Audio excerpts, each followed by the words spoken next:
വയറിന് കുത്തിയാൽ, നല്ല മൂർച്ചുള്ള കത്തി കൊണ്ട് ആഞ്ഞു കുത്തിയാൽ മുറിയാവാതിരിക്കൂല. ദേഷ്യം വന്നുകൊണ്ടാണ്, അതുകൊണ്ടൊന്നും പറ്റൂല, അങ്ങനെ ഉണ്ടോ? അപ്പൊ ഈ ഭാര്യമാര്, സ്ത്രീജനങ്ങൾ പൊതുവെ തന്നെ എടുത്തുചാട്ടക്കാരാണ്. അത് അവര് പെട്ടെന്ന് തന്നെ അങ്ങോട്ട് സോഫ്റ്റ് ആയി വളരെ നൈർമല്യത്തിലേക്ക് എത്തുകയും ചെയ്യും. അത് അവരുടെ ഒരു സ്വഭാവത്തിൽപ്പെട്ടു. എങ്ങനെയാണ് ഹബീബായ റസൂൽ സല്ലല്ലാഹു അലൈഹി വസല്ലം തങ്ങൾ ഭാര്യമാരെ കൈകാര്യം ചെയ്തത്? സ്ത്രൈണമായ ചില പ്രശ്നങ്ങളൊക്കെ അവരുടെ ഇടയിൽ ഉണ്ടായിരുന്നു. അത് മനുഷ്യ സഹജമാണ്. ആദ്യം സൊഫിയ ബീവിയുടെ കല്യാണം കഴിഞ്ഞപ്പോ ആയിഷ ബീവി റളിയല്ലാഹു അൻഹ സൊഫിയ ബീവിനെ കാണാൻ പോകുന്നു. സൊഫിയ ബീവി ഇൻഷാ അല്ലാഹ് റസൂൽ തങ്ങളുടെ വിവാഹത്തിന്റെ ധാർമ്മികതയെ കുറിച്ചുള്ള ഒരു ചർച്ച എപ്പോഴെങ്കിലും നമുക്ക് നടത്തണം. സമയം കിട്ടിയാൽ വളരെ ചുരുങ്ങിയ രീതിയിൽ അതേക്കുറിച്ച് സൂചിപ്പിക്കാമെന്ന് എനിക്ക് തോന്നുന്നുണ്ട്. പക്ഷെ നമ്മുടെ ഒരു യൂണിറ്റിന്റെ പരിപാടി ആയതുകൊണ്ട് അതിന്റെ ഒരു പരിമിതിയുണ്ട്. പറയാനല്ല, അത് കുറെ ആളുകളൂടെ കേൾക്കേണ്ടതാ കാര്യം. നമ്മുടെ നാട്ടില്, മലയാളത്തില് എല്ലാ സോഷ്യൽ മീഡിയ അക്കൗണ്ടുകളിലും അഭിപ്രായ നിബിധങ്ങളെ വല്ലാതെ മത്സിച്ചുകൊണ്ടിരിക്കുന്നത് ഈ വിഷയം പറഞ്ഞിട്ടാണ്. അതിൽ ഐഷാബിയുടെ വിവാഹമായിട്ട് ബന്ധപ്പെട്ട ചില കാര്യങ്ങൾ മാത്രം ഞാൻ ഇന്നലെ സൂചിപ്പിച്ചു. ഇനി അഫ്സ ബീവിയുടേതുണ്ട്, സൈനബ് ബീവിയുടേതുണ്ട്, ആദ്യമാവുന്ന സൊഫിയ ബീവി റളിയല്ലാഹു അൻഹയുടേതുണ്ട്. പൊതുവെ ആരോപിക്കപ്പെടുന്ന 2-3 പ്രധാനപ്പെട്ട കേസുകൾ ഇതാണ്.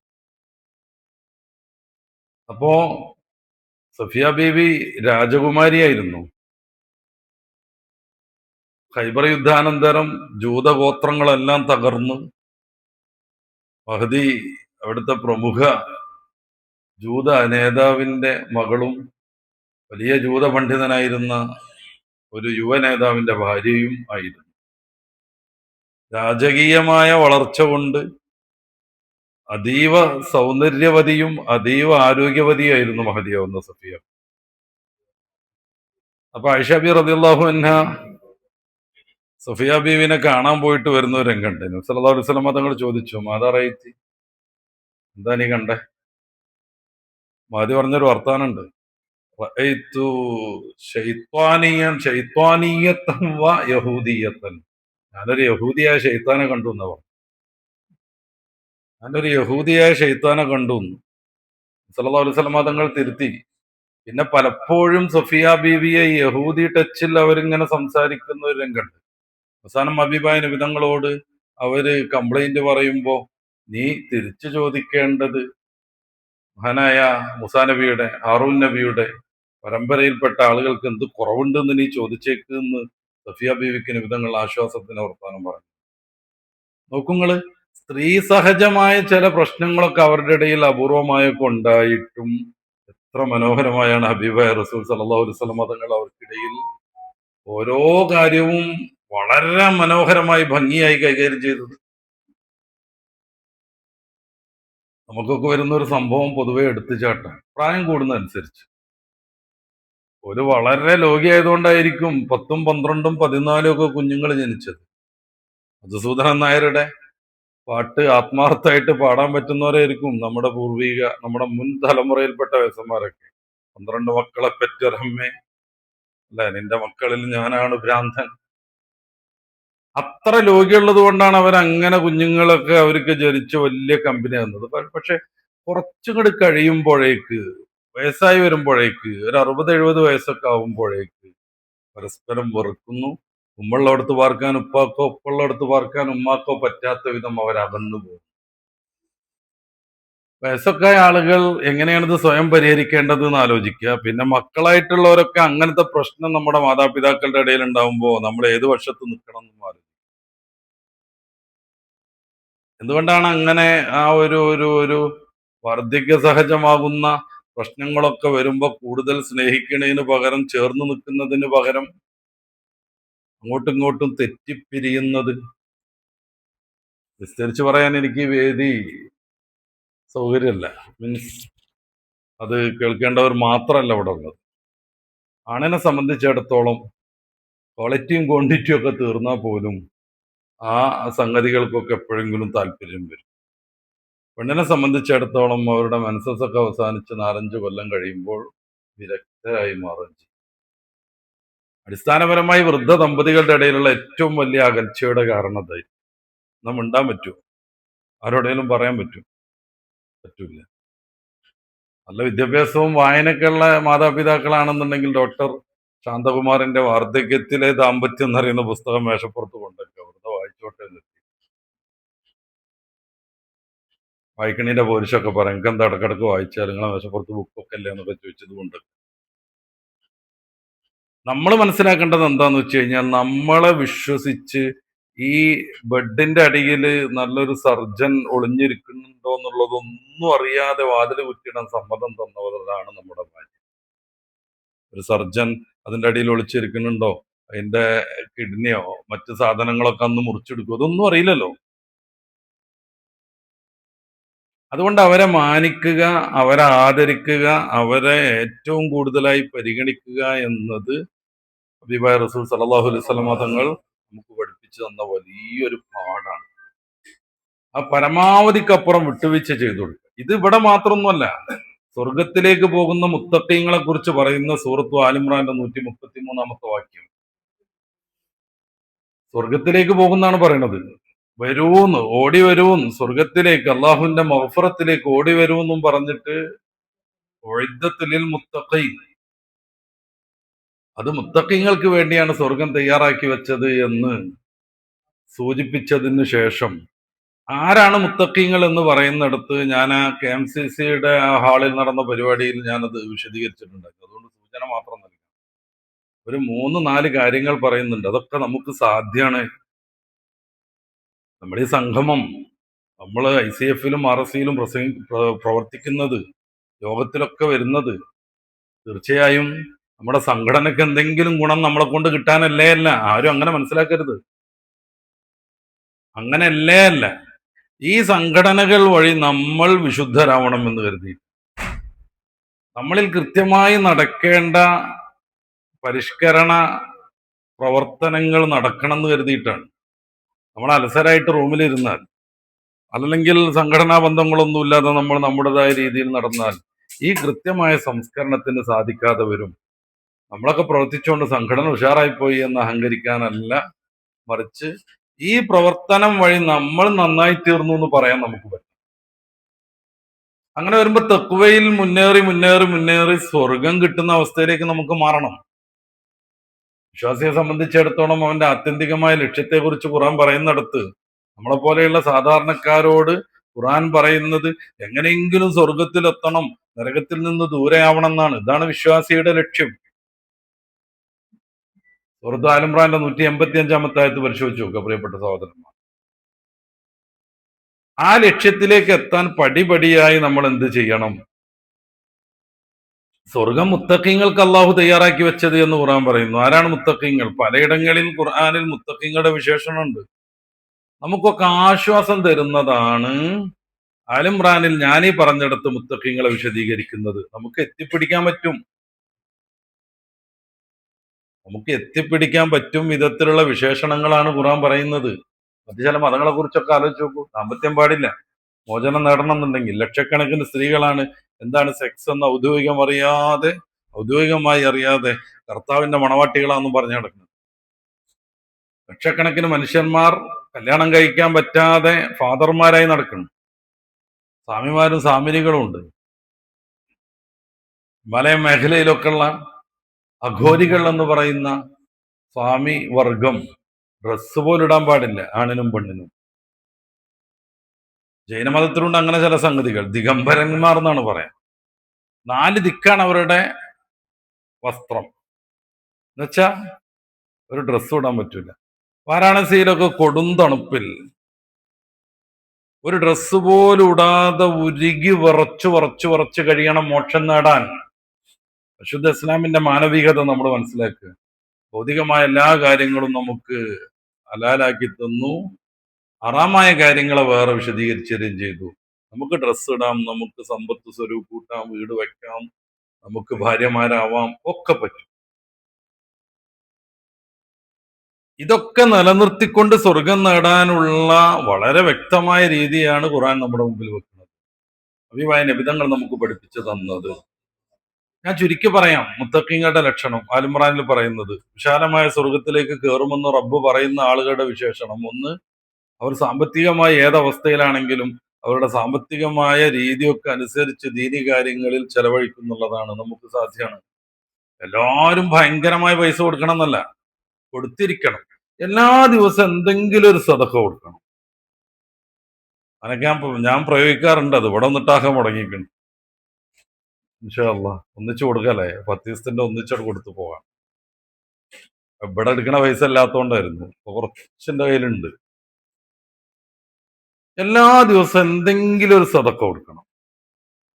അതെ, ഈ റസൂലുള്ളാഹി സ്വല്ലല്ലാഹു അലൈഹി വസല്ലം തങ്ങൾ പറയുന്ന ഏറ്റവും ശ്രേഷ്ഠമായ അമലുകളെ കുറിച്ച് പറയുന്ന കുറെ ഹദീസുകളുണ്ട്. അത് പലതും പല രീതിയിലാണ്. റസൂലുള്ളാഹി സ്വല്ലല്ലാഹു അലൈഹി വസല്ലം തങ്ങൾ അങ്ങനെ ഒരാളോട് പറഞ്ഞത് വേറൊരാളോട് തെറ്റിച്ച് പറയണതല്ല. ഓരോരുത്തരുടെ സാഹചര്യം നോക്കി റസൂൽ അവന് വേണ്ടത് പറയും. ഭക്ഷണം കൊടുക്കാൻ താല്പര്യമില്ല, വേറെ കാര്യത്തിലൊക്കെ ഉഷാറുള്ള ആള് ചോദിച്ച അയ്യുൽ അമാലി അഫ്ദൽ എന്ന് പറഞ്ഞാൽ താഴെ ഭക്ഷണം കൊടുക്കലാണ്. വേറെ ആള് പോയിട്ട് ചോദിക്കും അയ്യുൽ അമാലി അഫ്ദൽ, റസൂൽ പറയും അഫ്ദലുൽ അമാലി അദ്വമുഹ, ഏറ്റവും ശ്രേഷ്ഠമായ അമല് നിത്യമായി ചെയ്യുന്നതാവുന്നു. നമ്മൾ എവിടെയെങ്കിലുമൊക്കെ ഇരുന്ന് ആവേശം കയറിയിട്ട് 1,00,000 ലാ ഇലാഹ ഇല്ലല്ലാഹ്, അതിനേക്കാൾ ശ്രേഷ്ഠം അദ്ദാദ് റാത്തീബ് സ്ഥിരമായിട്ട് ചെല്ലല. വൈൻ കല്ല, അത് കുറഞ്ഞാലും സല്ലല്ലാഹു അലൈഹി വസല്ലം തങ്ങൾ അങ്ങനെ പറയുന്നുണ്ട്. വൈൻ കല്ല, അത് കുറഞ്ഞാലും നിത്യമായി ചെയ്യുന്നതിന് പുണ്യമുണ്ട്. അതുകൊണ്ടാണ് ഞാൻ പറഞ്ഞത് എന്തെങ്കിലും ഒരു സ്വതക്ക എല്ലാ ദിവസവും കൊടുക്കും, എല്ലാ ദിവസവും. അപ്പൊ എന്താ കാര്യം? അത് നിത്യമായ അമലുകൾക്ക് പ്രത്യേകം ശ്രേഷ്ഠത ഉണ്ട്. അപ്പോ സാമ്പത്തികമായി എല്ലാവർക്കും എല്ലാ സമയത്തും ഒരേ അവസ്ഥ ഉണ്ടാവില്ല. ചിലപ്പോ അധോഗതിയായിരിക്കും, അവര് വെച്ചടിച്ചു കയറും, നല്ല പുരോഗതി ഉണ്ടാവും, അങ്ങനെ കൂപ്പുകുത്തും. ഈ അവസ്ഥകളിലൊക്കെ ദീനി കാര്യങ്ങൾ ചെലവഴിക്കുക എന്നുള്ളതാണ് ഒന്നാമത്തേത്. ഞാനിത് പറയാൻ കാരണം രണ്ടാമത്തേതും മൂന്നാമത്തേതുമാണ്. അൽ കാളിമീനൽ ഗൈള, ദേഷ്യം വരുമ്പോൾ ഒതുക്കാൻ കഴിയും. ഇത് പരിശീലിച്ചുണ്ടാക്കണം കേട്ടോ. ചില ആളുകൾക്ക് അതൊരു അഹങ്കാരാണ്. എനിക്കുണ്ടല്ലോ, ഒന്നും സഹിക്കാൻ പറ്റൂല, ഞാൻ തുറന്നോട് പറയുന്നൊക്കെ പറയും. സത്യത്തിൽ തുറന്നു പറച്ചില്ലൊരു നല്ല കാര്യമാണോ? തുറന്ന് ആ മൂല അടുപ്പിച്ചിടുക്കി, എന്നാ പിന്നെ ഇങ്ങനെ ഇടക്കിടക്കിടക്ക് മാറണ്ടല്ലോ. ഇന്നലെ പറഞ്ഞ പോലെ ആദ്യം തന്നെ അടുപ്പിച്ചെന്നാ പിന്നെ ഇങ്ങനെ വന്നിരുന്നാ മതിയല്ലോ. ഇൻഷാ അല്ലാഹ് അത് പരിശീലിച്ചെടുക്കണം. റസൂലുള്ളാഹി സ്വല്ലല്ലാഹു അലൈഹി വസല്ലം തങ്ങളുടെ ജീവിതത്തിലേക്ക് നമ്മൾ വരൂ. അവിടുത്തെ പരുത്ത ഷാള് പിടിച്ച് ശക്തമായി വലിച്ചു ജൂതൻ, അതിന്റെ ഈ വക്കുവരതിയിട്ട് നബിതങ്ങളുടെ ഈ തിരുമേനിയിൽ മുറിവ് വന്നു നീളത്തിൽ. അക്ഷോഭ്യനായ റസൂൽ സല്ലല്ലാഹു അലൈഹി വസല്ലം തങ്ങൾ അത് സഹിച്ചു. ഒരു ജൂതൻ റസൂലിനെ എങ്ങനെയെങ്കിലും തോൽപ്പിക്കണം എന്ന് കരുതിയിട്ട്, നമ്മുടെ നാട്ടിലൊക്കെ അങ്ങനെ ഒരു പ്രയോഗം ഉണ്ട്, അതങ്ങനെ പച്ചക്ക് പറയാൻ പറ്റൂല, വിസർജിച്ചു തോൽപ്പിച്ചു റസൂൽ സല്ലല്ലാഹു അലൈഹി വസല്ലം. എങ്ങനെ?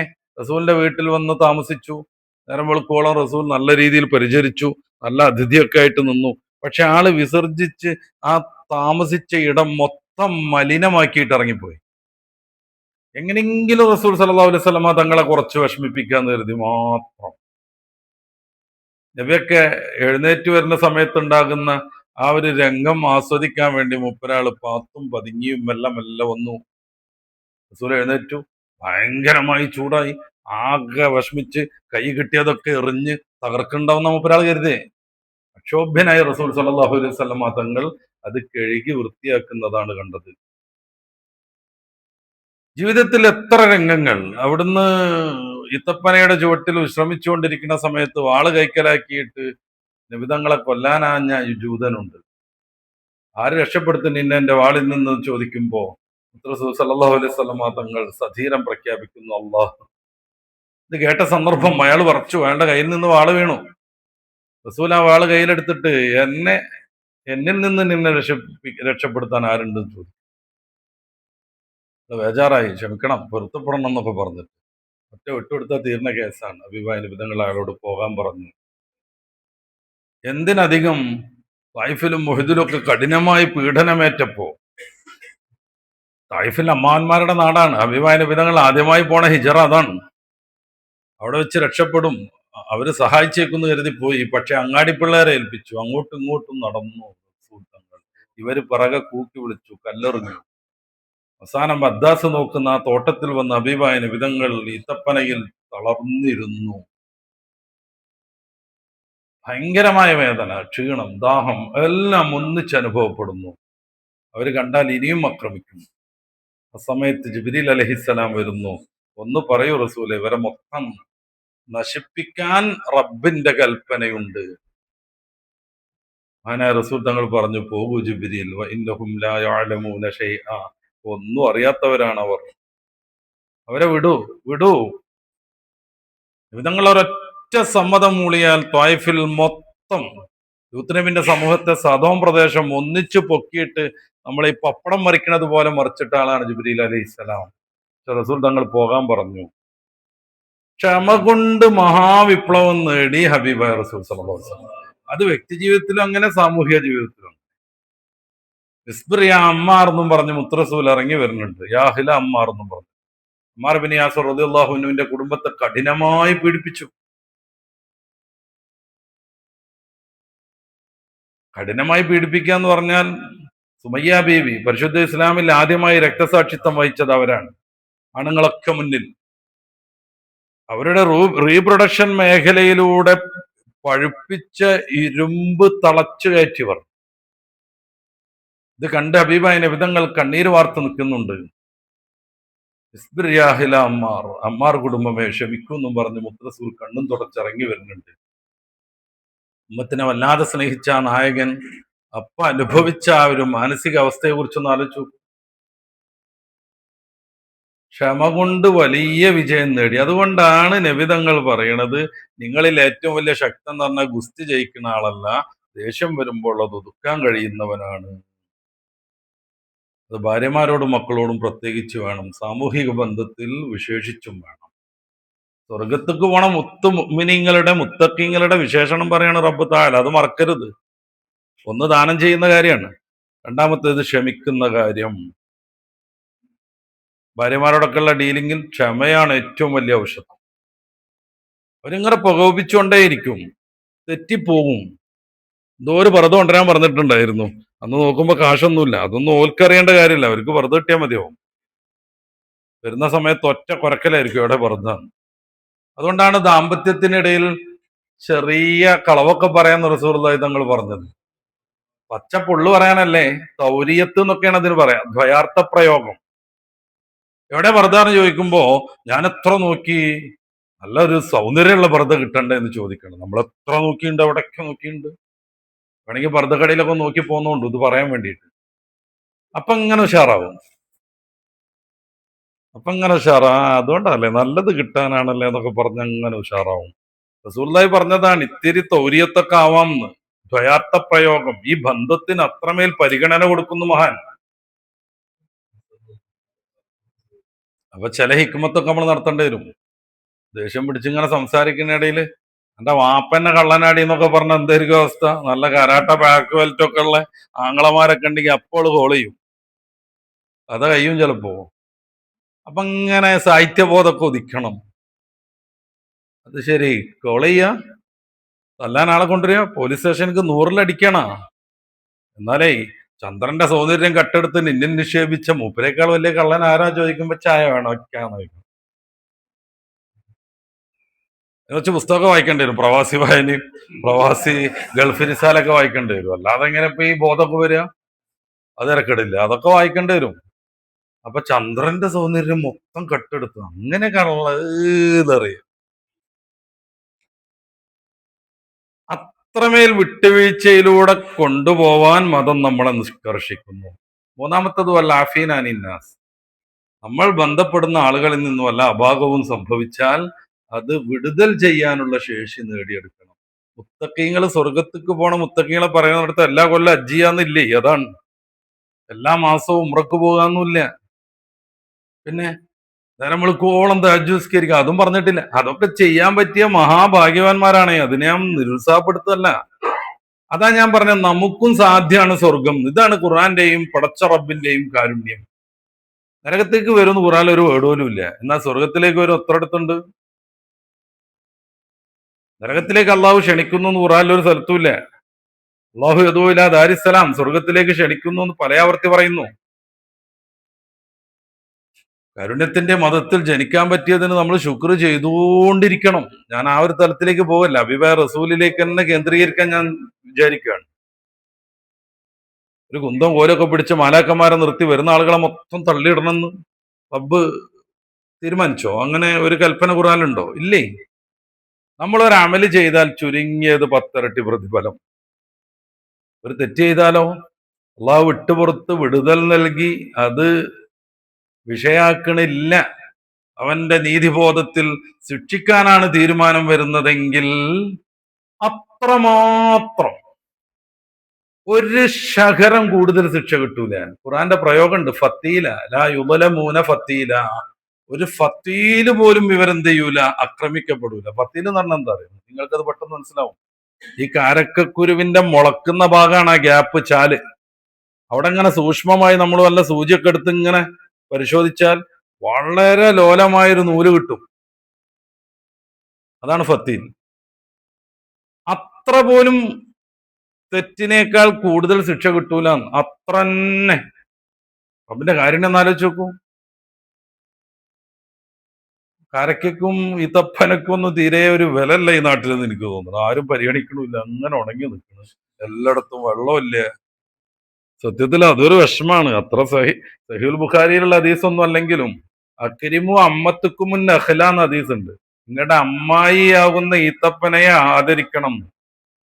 അമ്മായി മലപ്പുറത്തെ അമ്മായിയാണ്, കണ്ണൂരത്തെ അമ്മായി ഒന്നുമല്ല.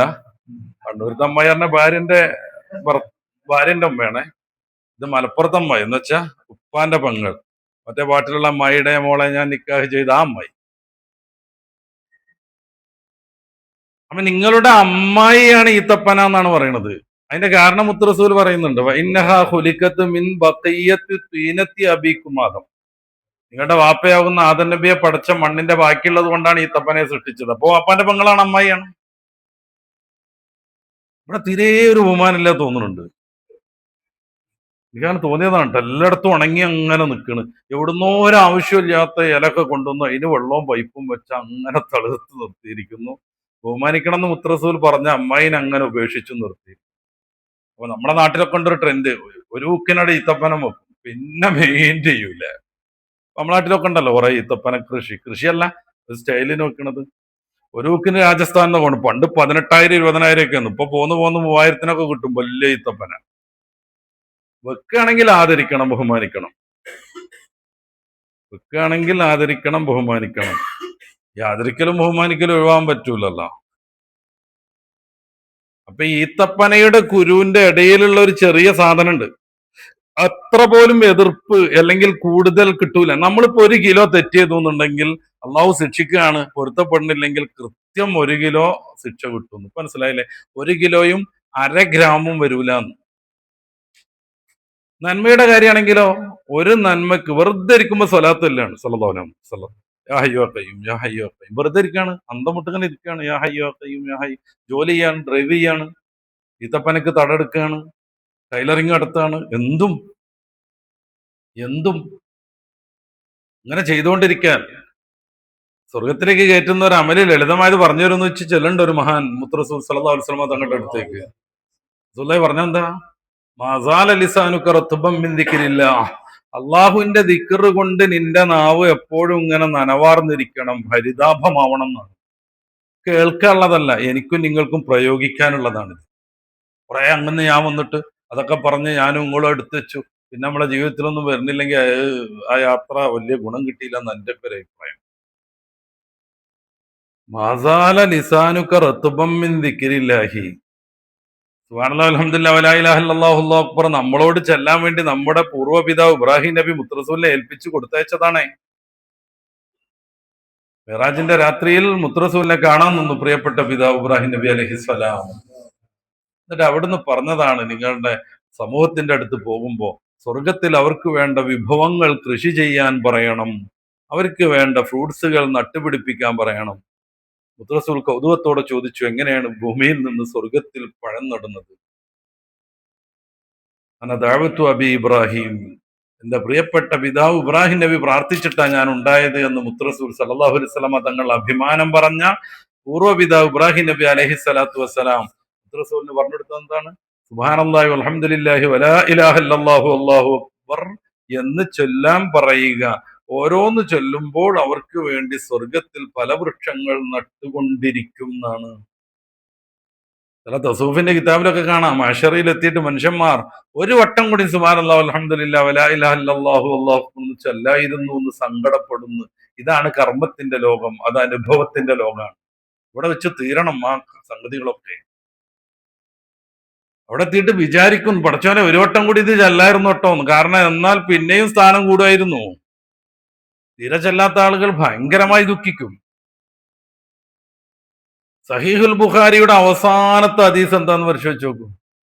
ഞാൻ ഇന്നലെ പറഞ്ഞിട്ടുണ്ട്, 4 ലക്ഷത്തിൽ പരം ഹദീസിൽ നിന്ന് കടഞ്ഞെടുത്ത് 4000 ഹദീസിലേക്ക് സംഗ്രഹിച്ച് ഹദീസുകളുടെ ആകത്തുക 100% കൃത്യം മുത്തറസൂൽ പറഞ്ഞു എന്ന് ഉറപ്പുള്ള വചനസാരം.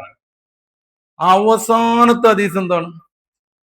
കലിമത്താനി ഖഫീഫത്താനി അലൽ ലിസാൻ വസഖീലത്താനി ഫിൽ മീസാൻ വഹബീബത്താനി ഇലർ റഹ്മാൻ സുബ്ഹാനല്ലാഹി വബിഹംദിഹി സുബ്ഹാനല്ലാഹിൽ അസീം. ഇത് എന്തുകൊണ്ട് അവസാനം കൊടുത്തു? ഫത്തുൽ ബാരിയിൽ ഇബ്നു ഹജർ അസ്ഖലാനി തങ്ങൾ പറയുന്നുണ്ട്, മനസ്സിന്ന് പോകാതിരിക്കാൻ. ഈ പ്രസംഗം കേട്ട് പോയ ഒരാളുടെയും മനസ്സിൽ നിന്നത് പോകരുത്. സുബ്ഹാനല്ലാഹി വൽഹംദുലില്ലാഹി സുബ്ഹാനല്ലാഹി വൽഹംദുലില്ലാഹി വലാ ഇലാഹ ഇല്ലല്ലാഹ് സുബ്ഹാനല്ലാഹി ബിഹംദിഹി സുബ്ഹാനല്ലാഹിൽ അസീം. എത്ര ലളിതാണത്!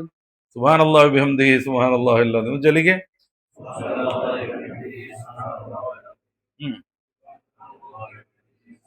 അതാണ് ഒന്നാമത് റസൂൽ പറയുന്നത്, കലിമത്താനി ഖഫീഫത്താനി അലൽ ലിസാൻ, മൊഴിയാൻ വളരെ ലളിതമായ 2 പദങ്ങൾ. സഖീലത്താനി ഫിൽ മീസാൻ, നന്മയുടെ ഭാഗത്ത് നന്നായിട്ട് ഭാരമാകും, കനം തൂങ്ങും ആ 2 വാക്കുകൾ. ഹബീബത്താനി ഇലർ റഹ്മാൻ, റഹ്മാനായ റബ്ബിലേക്ക് ഏറ്റവും ഇഷ്ടമുള്ള 2 വാക്യങ്ങൾ. ഏതാ? സുബ്ഹാനല്ലാഹി വബിഹംദിഹി സുബ്ഹാനല്ലാഹിൽ അസീം. എന്തിനാ ഇത് അവസാനത്തെ ഹദീസായിട്ട് കൊണ്ടുവന്നത്? ഇത് നമ്മുടെ ഓർമ്മയിൽ നിന്ന് നീങ്ങരുത്, നമ്മുടെ മനസ്സിൽ നിന്ന് പോകരുത്. നമ്മുടെ മനസ്സിൽ നിന്ന് ഇത് നീങ്ങരുത്. അപ്പൊ സുബ്ഹാനല്ലാഹി വൽഹംദുലില്ലാഹി വലാ ഇലാഹ ഇല്ലല്ലാഹു അല്ലാഹു അക്ബർ എന്നുള്ളതും സുബ്ഹാനല്ലാഹി ബിഹംദിഹി സുബ്ഹാനല്ലാഹിൽ അസീം എന്നതും ഒന്ന് ഇബ്രാഹിം നബി അലൈഹി സ്വലാത്തു വസ്സലാം മക്കളാവുന്ന നമുക്ക് വേണ്ടി മുത്തറസൂലിന്റെ അടുത്ത് കൊടുത്തയച്ച സമ്മാനാണ്. ഇത് ചെല്ലാതിരുന്നതിൽ സങ്കടപ്പെടുന്ന ഒരു രംഗം വരുമെന്ന് നമ്മളെ മഹാന്മാർ പഠിപ്പിക്കുമ്പോ അതിൽ എത്രമേൽ നമ്മൾ ആഞ്ഞു പിടിക്കണം എന്നൊന്ന് ആലോചിച്ച് നോക്കുക. വെറുതെ വർത്താനം പറയുന്ന സമയങ്ങൾ, ഫോണിൽ കളിക്കുന്ന സമയങ്ങൾ, ഗെയിം കളിച്ചുകൊണ്ടിരിക്കുന്ന സമയങ്ങൾ നമ്മളെ ആഖിറത്തിനെ വല്ലാതെ ശുഷ്കിക്കണ 2-3 പരിപാടികളപ്പം ഞാനീ പറഞ്ഞത്. കൺട്രോൾ ചെയ്യണം, നന്നായിട്ട് കൺട്രോൾ ചെയ്യണം. ഞാൻ അവിടെ മാത്രം നിർത്തുകയാണ്. ബാംഗ്ലൂരിലെ യൂണിവേഴ്സിറ്റി നടത്തിയ പഠനത്തിൽ മലയാളികൾ 4 മണിക്കൂറോളം സോഷ്യൽ മീഡിയയിൽ സമയം കളയുന്നു ഡെയിലി എന്നാണ് റിപ്പോർട്ട്. സങ്കടം തോന്നും. ഒരു മനുഷ്യന്റെ ജന്മത്തിൽ നിന്ന് ഡെയിലി 3-4 മണിക്കൂർ തോണ്ടാനും കാണാനും കേൾക്കാനും വേണ്ടി മാറ്റിവെച്ചാൽ കഷ്ടിച്ച് നിസ്കരിക്കുക. ടൈം തെറ്റിച്ച് ലാസ്റ്റ് ആകുമ്പോൾ ഒറ്റ നിസ്കാരം ഇവിടെ ആയി കിട്ടാനാ പണി. ആയ എത്ര എളുപ്പമാണ്, 1 മിനിറ്റ് മതി 4 റക്അത്ത് നിസ്കരിക്കും. ഞാനിന്നൊരു സഹോദരനോട് പറഞ്ഞിട്ടുണ്ട്, എന്തേലും ഈ സുന്നത്ത് നിസ്കരിക്കാൻ. രാവിലെ പറഞ്ഞെടുത്തിട്ട് മുപ്പര് പിന്നെ സുന്നത്ത് നിസ്കരിക്കാതെ ഇശാക്ക് എണീറ്റ് വെപ്പാൻ പറഞ്ഞു. എന്ത് സുന്നത്ത് നിസ്കരിക്കാൻ? നന്മ വർദ്ധിപ്പിച്ചുകൊണ്ടിരിക്കണം. സത്യത്തിൽ അതിന് ഇരട്ടിക്കൊക്കെ കൂലി കിട്ടും. പക്ഷെ ഏത് സ്വീകാര്യായി എന്നുള്ളത് നമുക്കൊരു ഉറപ്പില്ലേ. നമ്മൾ ഖുറാനിലൊക്കെ ഒരക്ഷരത്തിന് 10 ഇരട്ടി പ്രതിഫലം എന്ന് പറയുന്നത് മിനിമം. എങ്ങനെ? നമ്മൾ ഒന്നും ഇല്ലാതെ കാണാതെ ഇങ്ങനെ ഓതുന്ന അക്ഷരത്തിനെ പറ്റിയാണ് ആ പറയുന്നത്. നേരെ വെച്ച് നിന്ന് നിസ്കരിക്കുമ്പോ ഖുർആൻ ഓതിയിട്ടുണ്ടെങ്കിൽ 100 ഇരട്ടി പ്രതിഫലാണ്. അപ്പൊ നമ്മൾ തഹജ്ജുദൊക്കെ നിസ്കരിക്കുമ്പോ യാസീനും തബാറക്കൊക്കെ ഓതുക ഓരോ റക്അത്തിൽ. ജോലിയൊക്കെ കഴിഞ്ഞ് വേഗം ഉറങ്ങേണ്ടി വരും.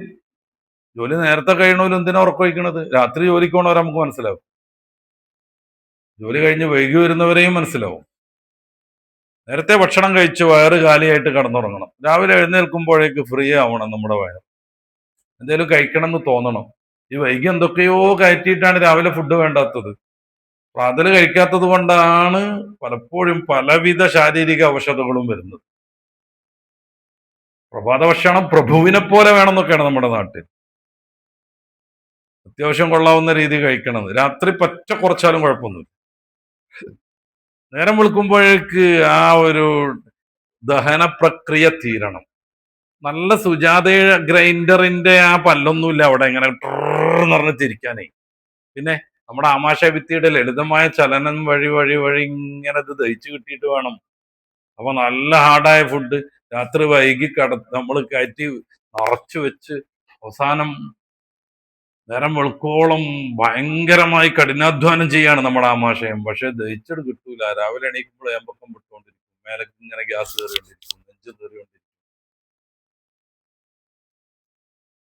ഞാൻ തഹജ്ജുദ് കുറിച്ചാണ് പറഞ്ഞത്. ഭക്ഷണങ്ങൾ ഇഷ്ടം പോലെ കഴിച്ചോളൂ, തഹജ്ജുദ് എണീക്കണം. എന്നിട്ട് എന്നിട്ട് ഒരു റക്കയത്തിൽ യാസീൻ, ഒരു റക്കയത്തിൽ തബാറക്ക്, നമുക്കറിയണം വലിയ വലിയ സൂറത്തൊക്കെ ഒന്ന് ഓതി നോക്കൂ. ഒരക്ഷരത്തിന് 100 ഇരട്ടി പ്രതിഫലം. നിന്ന് നിസ്കരിക്കുമ്പോ ഖുർആൻ ഓതുന്ന ഒരക്ഷരത്തിന് 100 ഇരട്ടി പ്രതിഫലം. ഇരുന്ന് നിസ്കരിക്കുകയാണെങ്കിൽ 50 ഇരട്ടി. ഒളുവോടുകൂടെ നിസ്കാരത്തിന് പുറത്ത് നമ്മൾ ഖുർആൻ ഓതുകയാണെങ്കിൽ 25 ഇരട്ടി. ഒളു ഒന്നുമില്ലാതെ സാധാരണ രീതിയിൽ ഖുർആൻ ഓതുന്നതിനെ കുറിച്ചാണ് ഈ 10 ഇരട്ടി എന്ന് പറയുന്നത്. ഇയാലുദ്ദീൻ ഇമാം ഗസാലി തങ്ങൾ അലി ബിൻ അബി ത്വാലിബ് റളിയല്ലാഹു അൻഹുവിൽ നിന്ന് ഉദ്ധരിക്കുന്നുണ്ട് ഈ ഒരു സംഭവം, ഈ ഒരു പ്രതിഫലത്തിന്റെ ശ്രേണി, തർത്തീബ്, ഓർഡർ.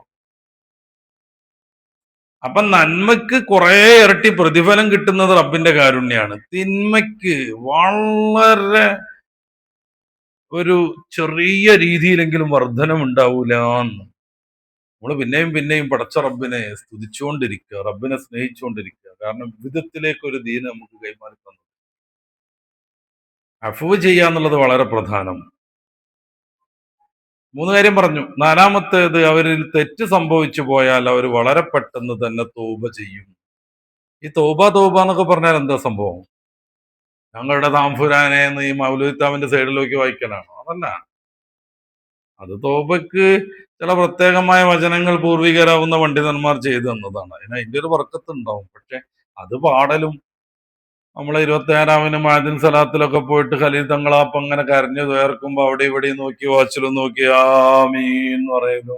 ഒന്നുമല്ല തൗബ എന്ന് പറഞ്ഞ ഉള്ളിന്റെ ഉള്ളിൽ നിന്ന് ഇനി ആ പാപത്തിലേക്ക് മടങ്ങൂല എന്നുള്ള ദൃഢനിശ്ചയത്തോടു കൂടെ സംഭവിച്ചു പോയ പാപത്തിൽ ഭയങ്കരമായി ഖേദിച്ച് റബ്ബിനോട് പ്രാർത്ഥിച്ച് ആ തെറ്റ് കഴുകിക്കളയുന്ന വിശുദ്ധമായ പ്രക്രിയയുടെ പേരാണ് തൗബ. ഖുർആനിൽ തൗബത്തുൻ നസൂഹ് എന്നാണ് പ്രയോഗം. നസൂഹ് എന്ന് പറഞ്ഞാൽ എന്താ? റസൂലുള്ളാഹി വിശദീകരിക്കുന്നുണ്ട്.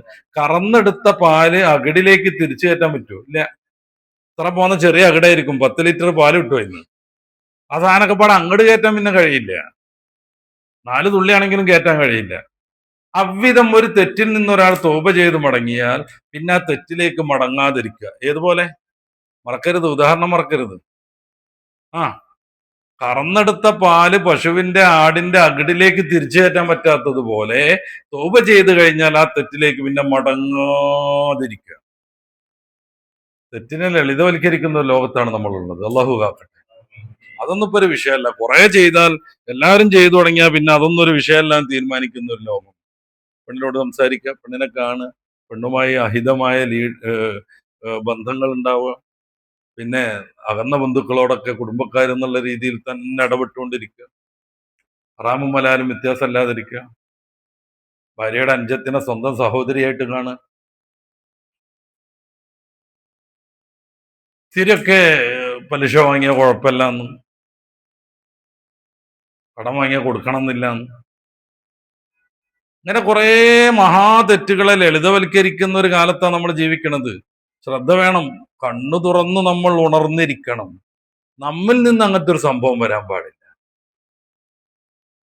ഈ തെറ്റിനെ ഒരു ഹലാലായ രീതിയിലേക്ക് മാറ്റുകയാണെങ്കിൽ അത് കുഫറിലേക്ക് എത്തുവേ. തെറ്റ് അതൊന്നും ഇപ്പൊ ഒരു തെറ്റല്ല എന്ന് നമ്മൾ പറയണെങ്കിൽ, പണ്ടങ്ങാണ്ട് നമ്മുടെ കേരളത്തിലെ ഒരു സെലിബ്രിറ്റി പറഞ്ഞിട്ടുണ്ടായിരുന്നു, മുസ്ലിം, പണ്ടത്തെ പോലെ സിനിമ ഹറാമല്ല.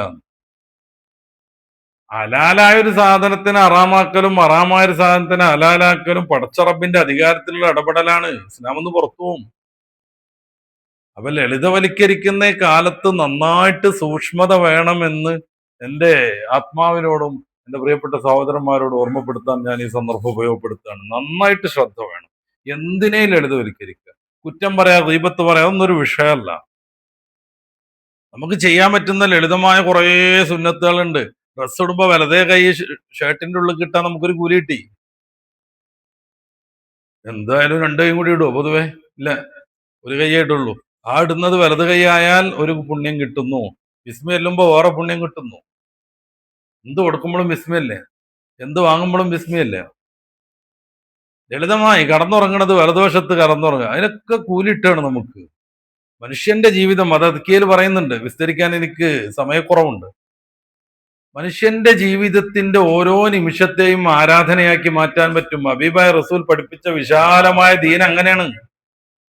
എത്രത്തോളം ഹബീബായ നബിതങ്ങൾ ഒരിക്കൽ പറഞ്ഞു, ഓരോ ഈ ജോയിന്റിനും നിങ്ങൾ സദക്ക കൊടുക്കണം എന്ന്. ഓരോ ജോയിന്റിനും സദക്ക കൊടുക്കണം. സാപത്ത് ബേജാറായി, 100-300 ചില്ലാൻ ജോയിന്റുകൾ, അതിനൊക്കെ ഡെയിലി സദക്ക കൊടുക്കുക എന്ന് പറഞ്ഞാൽ എങ്ങനെ? അവരുടെ മുഖം നിരാശ കൊണ്ട് ദുഃഖപൂരിതമായി. ഹബീബായ നബിതങ്ങൾ വിശദീകരിച്ചു, എന്താ സദക്ക എന്ന് പറഞ്ഞാൽ? അൽ അംറു ബിൽ മഅറൂഫി സദഖത്തുൻ. ഒരു കുട്ടി വേണ്ടാത്തത് ചെയ്യുമ്പോ അവനോടത് വേണ്ട എന്ന് പറയുന്ന സദക്കയാണ്. വന്നഹിയു അനിൽ മുങ്കരി സദഖത്തുൻ. തിന്മ വിരോധിക്കൽ സദക്കയാണ്. വതബസ്സുമുക ഫീ വജ്ഹി അഖീക സദഖത്തുൻ. നിന്റെ കൂട്ടുകാരന്റെ മുഖത്ത് നോക്കി പുഞ്ചിരിക്കുന്നത് സദക്കയാണ്. പിന്നെ കുറെ പറഞ്ഞു മുത്തറസൂൽ. എന്നിട്ട് പറഞ്ഞു, ഇതിന് എല്ലാം തുല്യം നിൽക്കുന്ന ഒരു കാര്യം ഞാൻ പറഞ്ഞു തരട്ടെ. ളുഹാ നിസ്കാരത്തിലെ 2 റക്അത്ത്. ഏതായാലും കുളിച്ച് ജോലിക്ക് പോണവരാണ് നമ്മൾ. പള്ളിയിൽ പോയി നോക്കുമ്പോ എപ്പോഴാണ് സൂര്യൻ ഉദിക്കണത് നോക്കുക. അവിടെ മുതൽ ഒരു 20 മിനിറ്റ് കഴിഞ്ഞാൽ ളുഹായുടെ സമയമായി. ഒന്നെടുത്ത് പോണ സമയത്ത്, കുളിച്ചിറങ്ങണ സമയത്ത് ഒന്നെടുത്ത് ഇറങ്ങുക. 2 റക്അത്ത് ളുഹയുടെയും ഒളുവിന്റെ ശേഷമുള്ളതും യാത്രയുടെ മുന്നുള്ളതും കരുതിയിട്ട് 2 റക്അത്ത് നിസ്കരിക്കുക. 3 തരം കൂലി കിട്ടി. 3 തരം. ഒന്ന് ളുഹ, ഞാൻ പറഞ്ഞു എല്ലാ ജോയിന്റിനും പകരം സദഖ കൊടുക്കുന്നതിന് തുല്യം നിൽക്കുന്നതാണ്. പിന്നെ ഒന്നെടുത്ത ഉടനുണ്ട് ഒരു സുന്നത്ത്. ബിലാൽ റളിയല്ലാഹു അൻഹുവിനെ സ്വർഗത്ത് കണ്ടു മുത്ത് റസൂൽ സല്ലല്ലാഹു അലൈഹി വസല്ലം മിഅ്റാജിന്റെ രാത്രിയിൽ. എന്താ സംഭവം എന്ന് ബിലാൽ തങ്ങളോട് മുത്ത് റസൂൽ ബാക്കിയുള്ളവർക്ക് പാഠാവാൻ വേണ്ടിയിട്ട് അന്വേഷിക്കുന്നുണ്ട്. ബിലാൽ തങ്ങൾ പറഞ്ഞു, ഇല്ല, പ്രത്യേകിച്ച് പുണ്യൊന്നും ഞാൻ ചെയ്യാറില്ല. ആലോചിച്ച് അവിടുന്ന് പറഞ്ഞു, എപ്പോ ഒതു കൊടുത്താലും ഞാൻ 2 റക്അത്ത് നിസ്കരിക്കാറുണ്ട്. മുത്ത് റസൂൽ സമ്മതിച്ചു, അതുകൊണ്ടാണ്. ഒതു കൊടുത്താലൊക്കെ 2 റക്അത്ത് ഞാൻ നിസ്കരിക്കും. അപ്പൊ ഒതുവിന്റെ ശേഷമുള്ള സുന്നത്ത് എന്ന് കരുതുക. പിന്നെ നമ്മൾ എന്തായാലും ജോലിക്ക് പോവുകയാണ്, യാത്രയുടെ മുന്നോടിയായിട്ടുള്ള സുന്നത്ത് എന്ന് കരുതുക. ഒരൊറ്റ 2 റക്അത്ത് കൊണ്ട് ചുരുങ്ങിയത് 3 നിസ്കാരം നിർവഹിച്ചതിന്റെ കൂലി കിട്ടും. നമ്മുടെ ഭാര്യക്ക് പണം അയച്ചു കൊടുക്കുമ്പോൾ, നമ്മുടെ മക്കൾക്ക് സാധനം മേടിക്കാൻ പണം അയച്ചു കൊടുക്കുമ്പോൾ ഇതിന്റെ ബാധ്യതയായതുകൊണ്ട് ഹബീബായ നബിതങ്ങൾ പറഞ്ഞതുകൊണ്ട് ഞാൻ ചെയ്യാന്ന് കരുതി വിടുക. അതാണ് റസൂൽ പറയുന്നുണ്ട്, എന്റെ ഭാര്യയുടെ വായിൽ നീ വെച്ചു കൊടുക്കുന്ന മാംസക്കഷ്ണം പോലും സദക്കയാണ്. അപ്പൊ തെറ്റ് സമൂഹത്തിൽ നിന്ന് സംഭവിക്കും, അത് നമ്മളൊക്കെ വിട്ടുകൊടുക്കുകയും ചെയ്യും. കാരണം നമുക്ക് മേക്കെട്ട് കയറാൻ കഴിയില്ല. കാരണം വെച്ചാൽ ഭാര്യയിൽ നിന്ന് സംഭവിച്ചാലോ, അള്ളാന്റെ റബ്ബെ, നമ്മുടെ വിശ്വരൂപമാണ് കാണിച്ചു കൊടുക്കും. ഇപ്പൊ ഒരു മുടി കറിയുന്ന കിട്ടിയും സങ്കല്പിച്ചോളൂ, സാധാരണ ഉണ്ടാകുന്ന ഒരു പ്രശ്നമാണ്. അത് എടുത്തിട്ടാ തീരുന്നതാണ്. 100 കൊല്ലം 1000 കൊല്ലം അത് മണ്ണ് കടന്നാലും അതിന് ദ്രവിക്കൂല. അപ്പൊ നമ്മുടെ ആ കറിയിലേക്ക് അതിൽ നിന്നൊരു അംശം പോലും ചേർന്നിട്ടുണ്ടാവും. ജസ്റ്റ് അത് എടുത്തിട്ടാ മതി. ഒറ്റ തട്ട് ആ കറി അതിക്കും നല്ല പെണ്ണിന്റെ മുഖത്ത് 4 പൊട്ടിക്കലാ.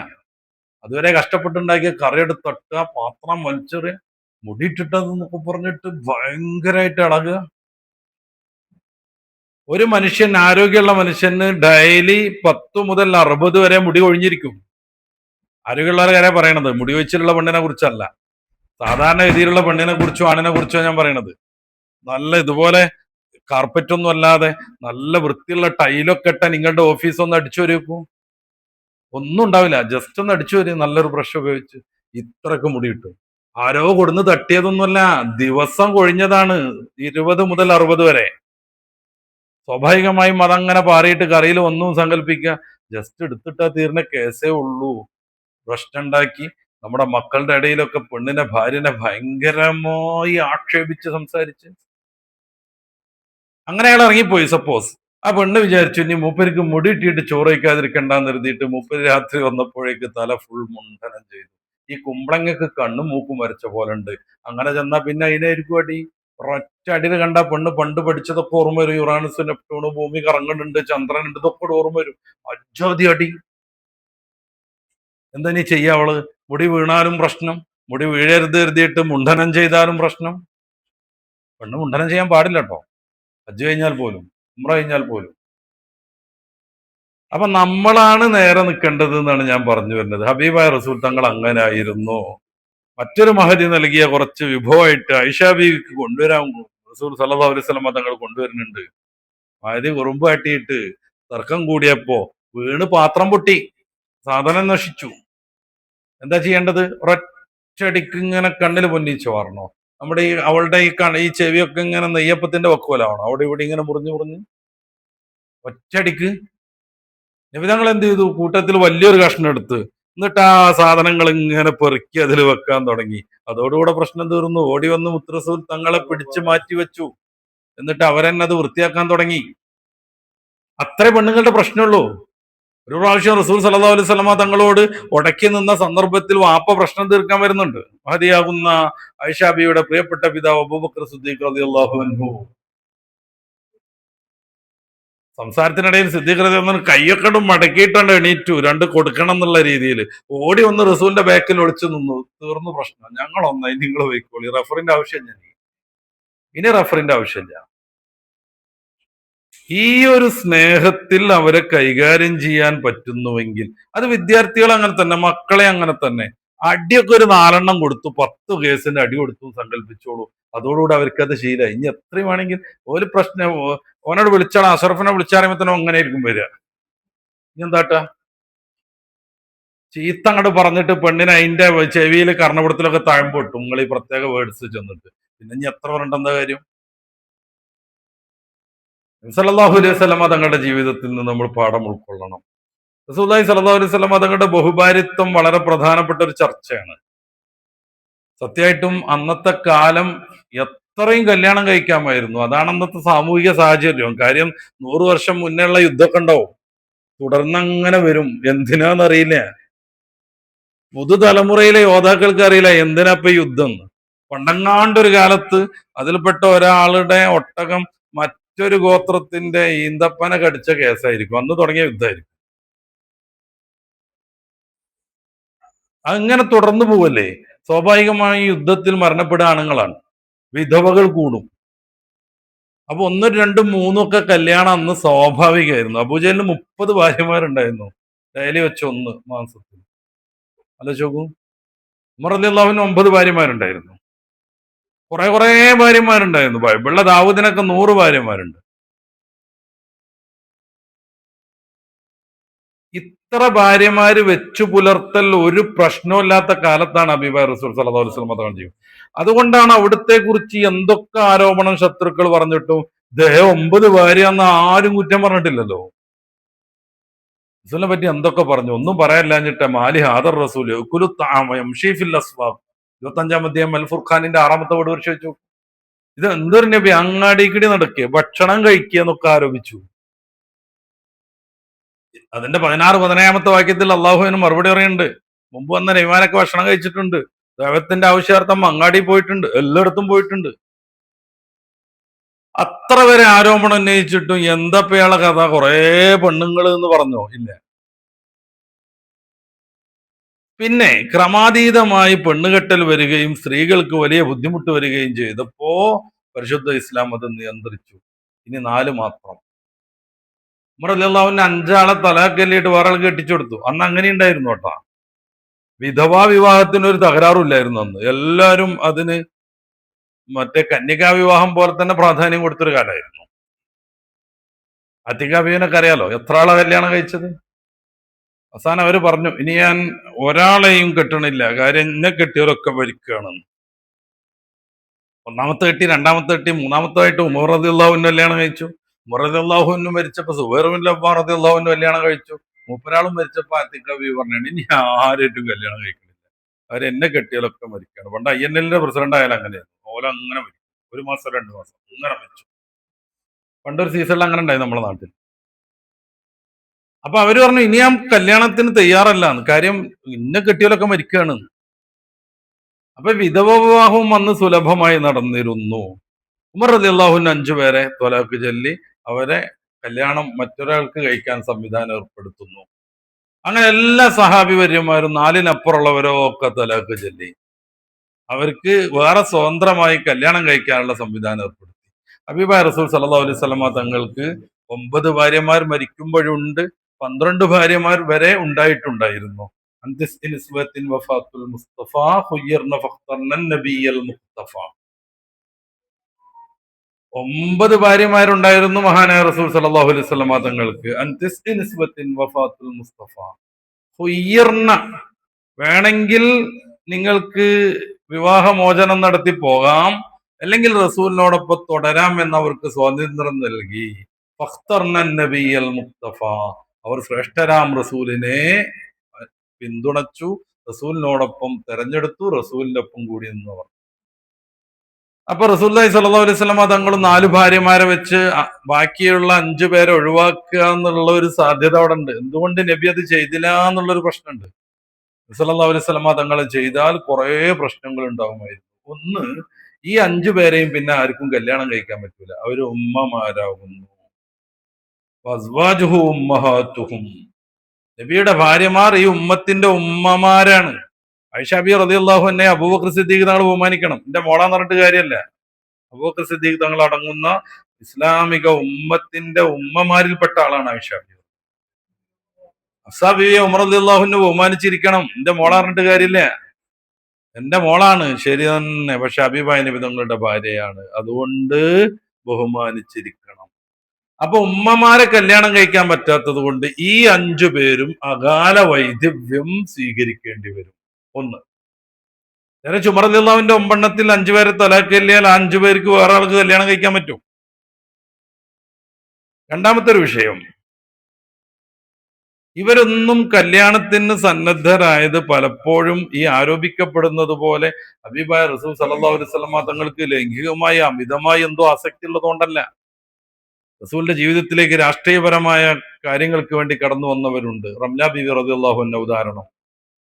റസൂലിന്റെ ജീവിതത്തിലേക്ക് റസൂലിനെ സഹായിക്കാൻ വേണ്ടി കടന്നു വന്നവരുണ്ട്. സൗദാ ബി റളിയല്ലാഹു അൻഹ ഉദാഹരണം. മുത്തറസൂലിന് 53 വയസ്സ്, സൗദാബിക്ക് കല്യാണം കഴിക്കുമ്പോൾ 65 വയസ്സ്.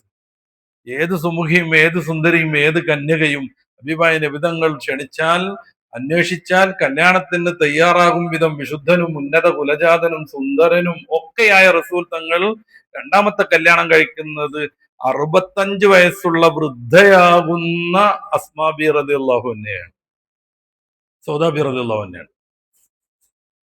എന്തിനാ ഇത്? മഹദിയാവുന്ന ഖദീജ ബി റളിയല്ലാഹു അൻഹ വഫാത്തായിരിക്കുന്ന ഘട്ടം, കുഞ്ഞുമക്കളുണ്ട്, അവരെ നോക്കാനും പരിചരിക്കാനും ഹബീബായ റസൂൽ സല്ലല്ലാഹു അലൈഹി വസല്ലമ തങ്ങൾക്ക് വേണ്ട സഹായം ചെയ്യാനും ഒരാൾ വേണം.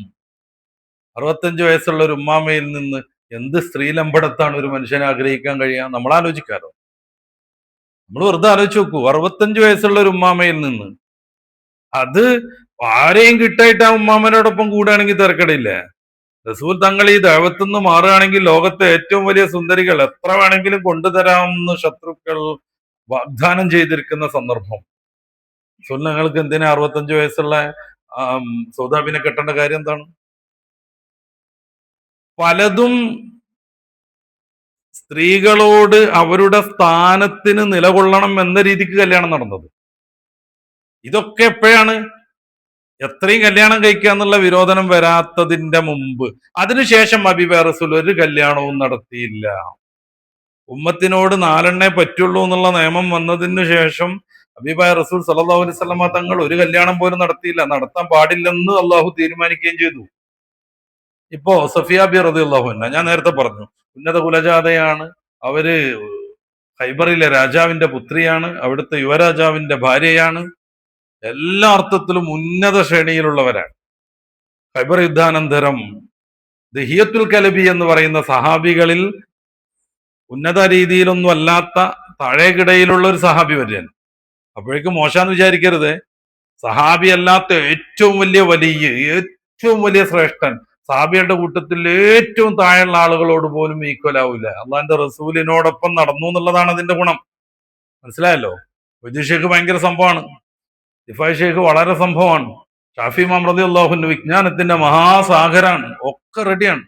അബൂ ഹനീഫ ഇമാം കുല്ലുന്നാസ് റിയാലു അബി ഹനീഫ ഫിൽ ഫിഖ്ഹ്, കർമ്മശാസ്ത്ര ഗ്രന്ഥത്തിൽ എല്ലാ പണ്ഡിതന്മാരും അബൂ ഹനീഫ ഇമാമിനെ ആശ്രയിക്കുന്നു എന്ന് ഇമാം ഷാഫി റളിയല്ലാഹു അൻഹു പ്രഖ്യാപിച്ച മഹാൻ. ഒക്കെ ഉഷാറാണ്. പക്ഷേ സഹാബികളുടെ കൂട്ടത്തിൽ ഏറ്റവും താഴ്ന്ന ഒരാൾ എന്ന് പറഞ്ഞാൽ മോശക്കാരെന്നല്ല, റസൂലിന്റെ അടുത്ത് വന്നു, ഷഹാദത്ത് കൽമ ചൊല്ലി, മൂപ്പരാള് പോയി, മൂപ്പരുടെ ജീവിതമൊക്കെ ആയിട്ട് അങ്ങനെ പോയി, കച്ചവടവും കൃഷിയൊക്കെ ആയിട്ട് അങ്ങനെ പോയി, എവിടെയോ വഫാത്തായി.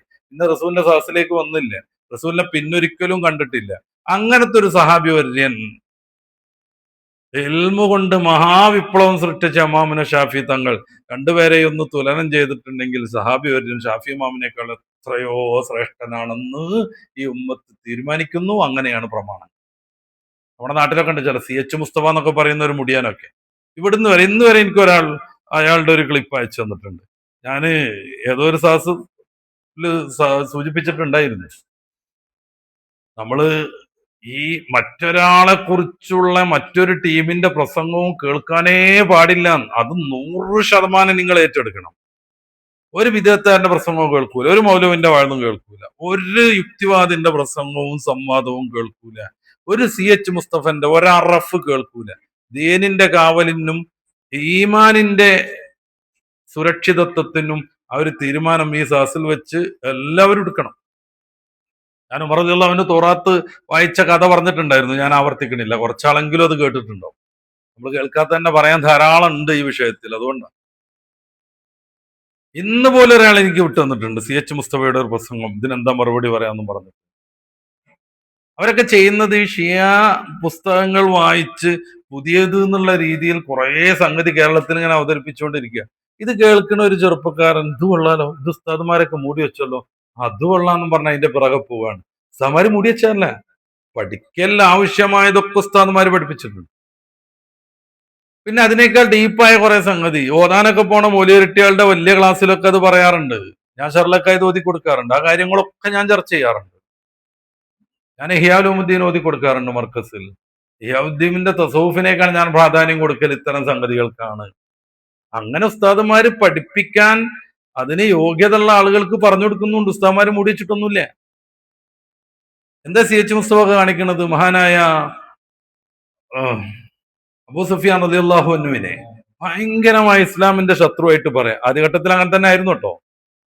പക്ഷെ മക്കം ഫത്ഹിന്റെ കുറെ മുന്നേ വെച്ച് മഹാനുഭാവൻ ഇസ്ലാമിലേക്ക് കടന്നു വന്നു. അദ്ദേഹത്തിന്റെ പ്രിയപ്പെട്ട പുത്രൻ മുആവിയ റളിയല്ലാഹു അൻഹുവിനെ ഇസ്ലാമിന്റെ ശത്രുവായിട്ട് അവതരിപ്പിച്ചു. മുആവിയ മതക്കാരെന്നാണ് ഈ CH മുസ്തഫന്റെ പ്രസംഗത്തിലൊക്കെ ഫുൾ ഉണ്ടാവുക. ആരാ മുആവിയ? മഹാനായ റസൂൽ സല്ലല്ലാഹു അലൈഹി വസല്ലം തങ്ങൾ വഹയ് എഴുതാൻ വേണ്ടി വിശ്വസിച്ച് ഏൽപ്പിച്ച ആളാണ്. വഹയ് എഴുത്തുകാരിൽപ്പെട്ട ഒരു മഹാനാണ് മുആവിയ റളിയല്ലാഹു അൻഹു. 45 വർഷം ഇസ്ലാമിക ലോകത്ത് ഭരണം നടത്തി. വേറൊരാള് നടത്തിയിട്ടില്ല അത്രയും കാലം. 20 കൊല്ലം ഗവർണറായും 25 കൊല്ലം ഖലീഫയായും ഇസ്ലാമിക ലോകം ഭരിച്ചു. അന്നാണ് ഇസ്ലാമിക ലോകത്ത് വലിയ വികാസം ഉണ്ടായത്. അന്നാണ് നാവികസേന രൂപപ്പെട്ടത്. അന്നാണ് പല പല വിപ്ലവങ്ങളും ഉണ്ടായത്. പിൽക്കാലത്ത് ഹസൻ ബസ്രി റളിയല്ലാഹു അൻഹുവിനോട് ഒരാൾ ചോദിക്കുന്നുണ്ട്, മുആവിയ ബിൻ അബി സുഫിയാൻ ആണോ ശ്രേഷ്ഠർ, അതോ അഞ്ചാം ഖലീഫ എന്ന പേരിൽ അറിയപ്പെടുന്ന ഹദീസ് സമാഹരിച്ച വലിയ വിപ്ലവം സൃഷ്ടിച്ച ഉമർ ബിൻ അബ്ദുൽ അസീസ് റളിയല്ലാഹു അൻഹു ആണോ? മുആവിയ ഈ ഉമവിയ ഭരണാധികാരികളിൽപ്പെട്ട മഹാനായിരുന്നു ഉമർ ബിൻ അബ്ദുൽ അസീസ് റളിയല്ലാഹു അൻഹു. അതിസൂക്ഷ്മമായ ജീവിതം. അവരാണ് ഹദീസ് സമാഹരിക്കാൻ തുടങ്ങിയത്. സുമ്മ തക്കൂനുൽ ഖിലാഫത്തു അലാ നഹ്ജിൻ നുബുവ എന്ന് പറയുന്ന ഒരു ഹദീസ് ഉണ്ട്. ആദ്യഘട്ടം 10-30 കൊല്ലം ഖിലാഫത്ത് ഉണ്ടാകും, റാഷിദ. അത് കഴിഞ്ഞതിന് ശേഷം ചില പ്രശ്നങ്ങൾ ഉണ്ടാകും, മുൽക്കുൻ ഗലൂദ്, കുഴപ്പം പിടിച്ച ഭരണങ്ങൾ വരും. സുമ്മ തക്കൂനുൽ ഖിലാഫ അലാ നഹ്ജിൻ നുബുവ, പിന്നെ ഖിലാഫത്ത് ആ നുബുവത്തിന്റെ അതേ രീതിയിലേക്ക് മാറുമെന്ന് റസൂൽ തങ്ങൾ പുകഴ്ത്തുന്ന ഒരു ഖിലാഫത്ത് ഉണ്ട്. അതാരാണ്? മിഷ്കാത്തിന്റെ വിശദീകരണ ഗ്രന്ഥമാവുന്ന മിർഖാത്തിലൊക്കെ മുല്ലാ അലിയുൽ ഖാരിയെ പോലെയുള്ള പണ്ഡിതന്മാർ പറയുന്നു അത് ഉമർ ബിൻ അബ്ദുൽ അസീസ് റളിയല്ലാഹു അൻഹു ആണ്. അദ്ദേഹത്തെ പരിചയമുണ്ട്, പണ്ടത്തെ പാട്ടൊക്കെ അറിയുന്നവർക്ക്. ഉണ്ടോ സഖി ഒരു കുല മുന്തിരി തിന്നിടുവാനായി കൽബിലൊരാശ, അല്ലെ? ഉണ്ട് സഖി ഒരു കുല മുന്തിരി തിന്നിടുവാനായി കൽബിലൊരാശ, ഉണ്ട സഖി മുന്തിരി വാങ്ങാൻ നാലണ കയ്യിൽ എന്ന് പറയുന്ന പാട്ടില്ലേ, അത് ഉമർ ബിൻ അബ്ദുൽ അസീസ് റളിയല്ലാഹുവിനെ കുറിച്ചാണ്. വലിയ ഒരു സാമ്രാജ്യത്തിന്റെ അധിപൻ. മൂപ്പരാൾക്ക് മുന്തിരി തിന്നാൻ കാലങ്ങളായിട്ട് മോഹം. വയറിറച്ചും തിന്നണ്ട ഒരു 4 പീസ്. ഭാര്യന്റെ അടുത്ത് പോയി ചോദിക്കുകയാണ്, 4 അണ ഉണ്ടോ കയ്യിൽ? എനിക്കൊരു ഇത്തിരി മുന്തിരി വാങ്ങാൻ വല്ലാത്ത മോഹമുണ്ട്. അവർ ചോദിക്കുന്നുണ്ട്, നിങ്ങൾ ആരാന്നറിയണം? ഈ വലിയ സാമ്രാജ്യത്തിന്റെ ഭരണാധികാരിയല്ലേ, എന്നിട്ട് ഒരു ഫക്കീർ ആവുകയാണോ താങ്കൾ എന്ന്? അദ്ദേഹം പറയണ്ട, അതെ ഞാൻ രാജാവൊക്കെ തന്നെയാണ്, പക്ഷെ മുന്തിരി വാങ്ങാൻ എന്റെ കയ്യിൽ ഒരു അണ പോലും ഇല്ല എന്ന്. ഇങ്ങനെ ഭരണം നടത്തിയ ഒരു രാജാവ്, ഒരു ഖലീഫ. എന്ന രണ്ടാമത്തെ ഖണ്ഡം കൂടി നമ്മൾ മനസ്സിലാക്കണം. ഒരു വൃദ്ധ വരികയാണ്, ആ പാട്ടിന്റെ രണ്ടാമത്തെ ഭാഗം. ഒരു വൃദ്ധ വരികയാണ്, അവരുടെ വീട് അത്യാവശ്യം കൊള്ളാം, പക്ഷെ അതൊന്ന് മോഡിഫൈ ചെയ്യണം, അതിന് പൈസക്ക് വേണ്ടി വരികയാണ്. അങ്ങനെ നടന്ന് ഏകദേശം ഉമർ ഇബ്നു അബ്ദുൽ അസീസിന്റെ കൊട്ടാരം ഇവിടെ എവിടെയാണെന്ന് അവർക്ക് അറിയാം. അപ്പൊ ഒരു ചെറിയ കുടിലിൽ, വാതിലൊന്നുമില്ലാത്തൊരു കുടിലിൽ, ചാക്ക് തൂക്കി വാതിൽ വെച്ചൊരു കുടിലിൽ ഒരു തേജസ്വിയായ ഒരു പെണ്ണിരിക്കുന്നു. നല്ല തേജസ്വിയായ ഒരു പെൺകുട്ടി. അവരോട് ചോദിക്കുകയാണ്, ഈ ഉമർ ഇബ്നു അസീസിന്റെ കൊട്ടാരം എവിടെയാണ്? അപ്പൊ അവർ ചോദിക്കും, എന്താ കാര്യം? വൃദ്ധക്ക് ദേഷ്യം വന്നു. എന്താ കാര്യം എന്നോട് പറയേണ്ട ആവശ്യമുണ്ടോ? എനിക്ക് ഉമർ ഇബ്നു അസീസിനെ കണ്ട്. എവിടെയാന്ന് ചോദിച്ചു. മൂപ്പത്തി പറഞ്ഞു, ഞാൻ ഫാത്തിമ, ഉമർ ഇബ്നു അബ്ദുൽ അസീസിന്റെ ഭാര്യ. ഞാൻ ഫാത്തിമ, ഉമർ ഇബ്നു അബ്ദുൽ അസീസ് നിങ്ങൾ ചോദിച്ചു വരുന്ന ഇസ്ലാമിക ഖലീഫയുടെ ഭാര്യയാണ് ഞാൻ. അപ്പൊ എന്തേ വേണ്ടു? ഞാൻ പറഞ്ഞേക്കാം. അപ്പൊ നിങ്ങൾ എന്താ ഇവിടെ ഇരിക്കുന്നു ചോദിച്ചു. ഇതാണ് ഞങ്ങളെ വീട്. ആ വൃദ്ധ അന്താളിച്ചു. അവര് പറഞ്ഞു, എനിക്കൊന്നും പറയാനില്ല, ഞാൻ വന്നത് ഇതിനേക്കാളൊക്കെ വലിയ എന്റെ വീടൊന്ന് മോഡിഫൈ ചെയ്യാൻ വേണ്ടി കുറച്ച് പൈസക്കാണ്. പക്ഷെ ഖലീഫിന്റെ വീട് കണ്ടപ്പോ എനിക്ക് നിന്റെ വീട് ഒന്നും ചെയ്യണ്ടെന്ന് മനസ്സിലായി, ഞാൻ പോവാന്ന് പറയാൻ.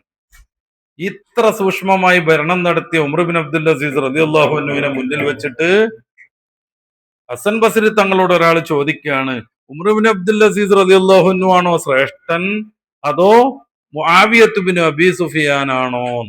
എച്ച് മുസ്തഫന്റെ വലിയ മുടിക്കാരന്റെ വഴ കേൾക്കണവർ ഓർക്കണം, ഈ മുആവിയ റളിയല്ലാഹു അൻഹുവിനെയാണ് അയാൾ കാഫിർ എന്നും പറഞ്ഞ് ആരംഭിച്ചുകൊണ്ടിരിക്കുന്നത്.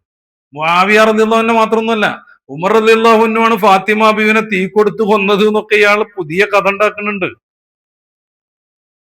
നമ്മുടെ കേരളത്തിൽ നടക്കുന്ന കുറെ പ്രസംഗത്തിൽ ഞാനൊക്കെ അതിന് മറുപടി പറഞ്ഞിട്ടുണ്ട്, ഞാനത് ആവർത്തിക്കണില്ല. ഹസൻ ബസ്രി റളിയല്ലാഹു അൻഹു പറയുന്നു, മുആവിയത്ത് ബിൻ അബീ സുഫിയാൻ ഹബീബായ റസൂലിനോടൊപ്പം സഞ്ചരിക്കുമ്പോ മഹാനുഭാവന്റെ കുതിരയുടെ മൂക്കിൽ കയറുന്ന മണൽത്തരികൾ ഉണ്ടല്ലോ, അതിന്റെ യോഗ്യത പോലും ഉമർ ബിൻ അബ്ദുൽ അസീസിന് ഇല്ല എന്ന് റളിയല്ലാഹു അൻഹു. എന്താ വർത്താനം? ഉമർ ബിൻ അബ്ദുൽ അസീസിനെ പരിചയപ്പെടുത്താനാണ് ഞാൻ പാട്ട് പാടിയത്, മുന്തിരിന്റെ പാട്ട് പാടിയത്. അത്രക്ക് സൂക്ഷ്മമായി ഭരിച്ചു. ഇന്ന് നമ്മൾ സഹീഹുൽ ബുഖാരി, സഹീഹുൽ മുസ്ലിം എന്നൊക്കെ പറയുന്ന ഹദീസ് സമാഹാരങ്ങൾക്ക് നേതൃത്വം കൊടുത്തത് മഹാനുഭാവനാണ്.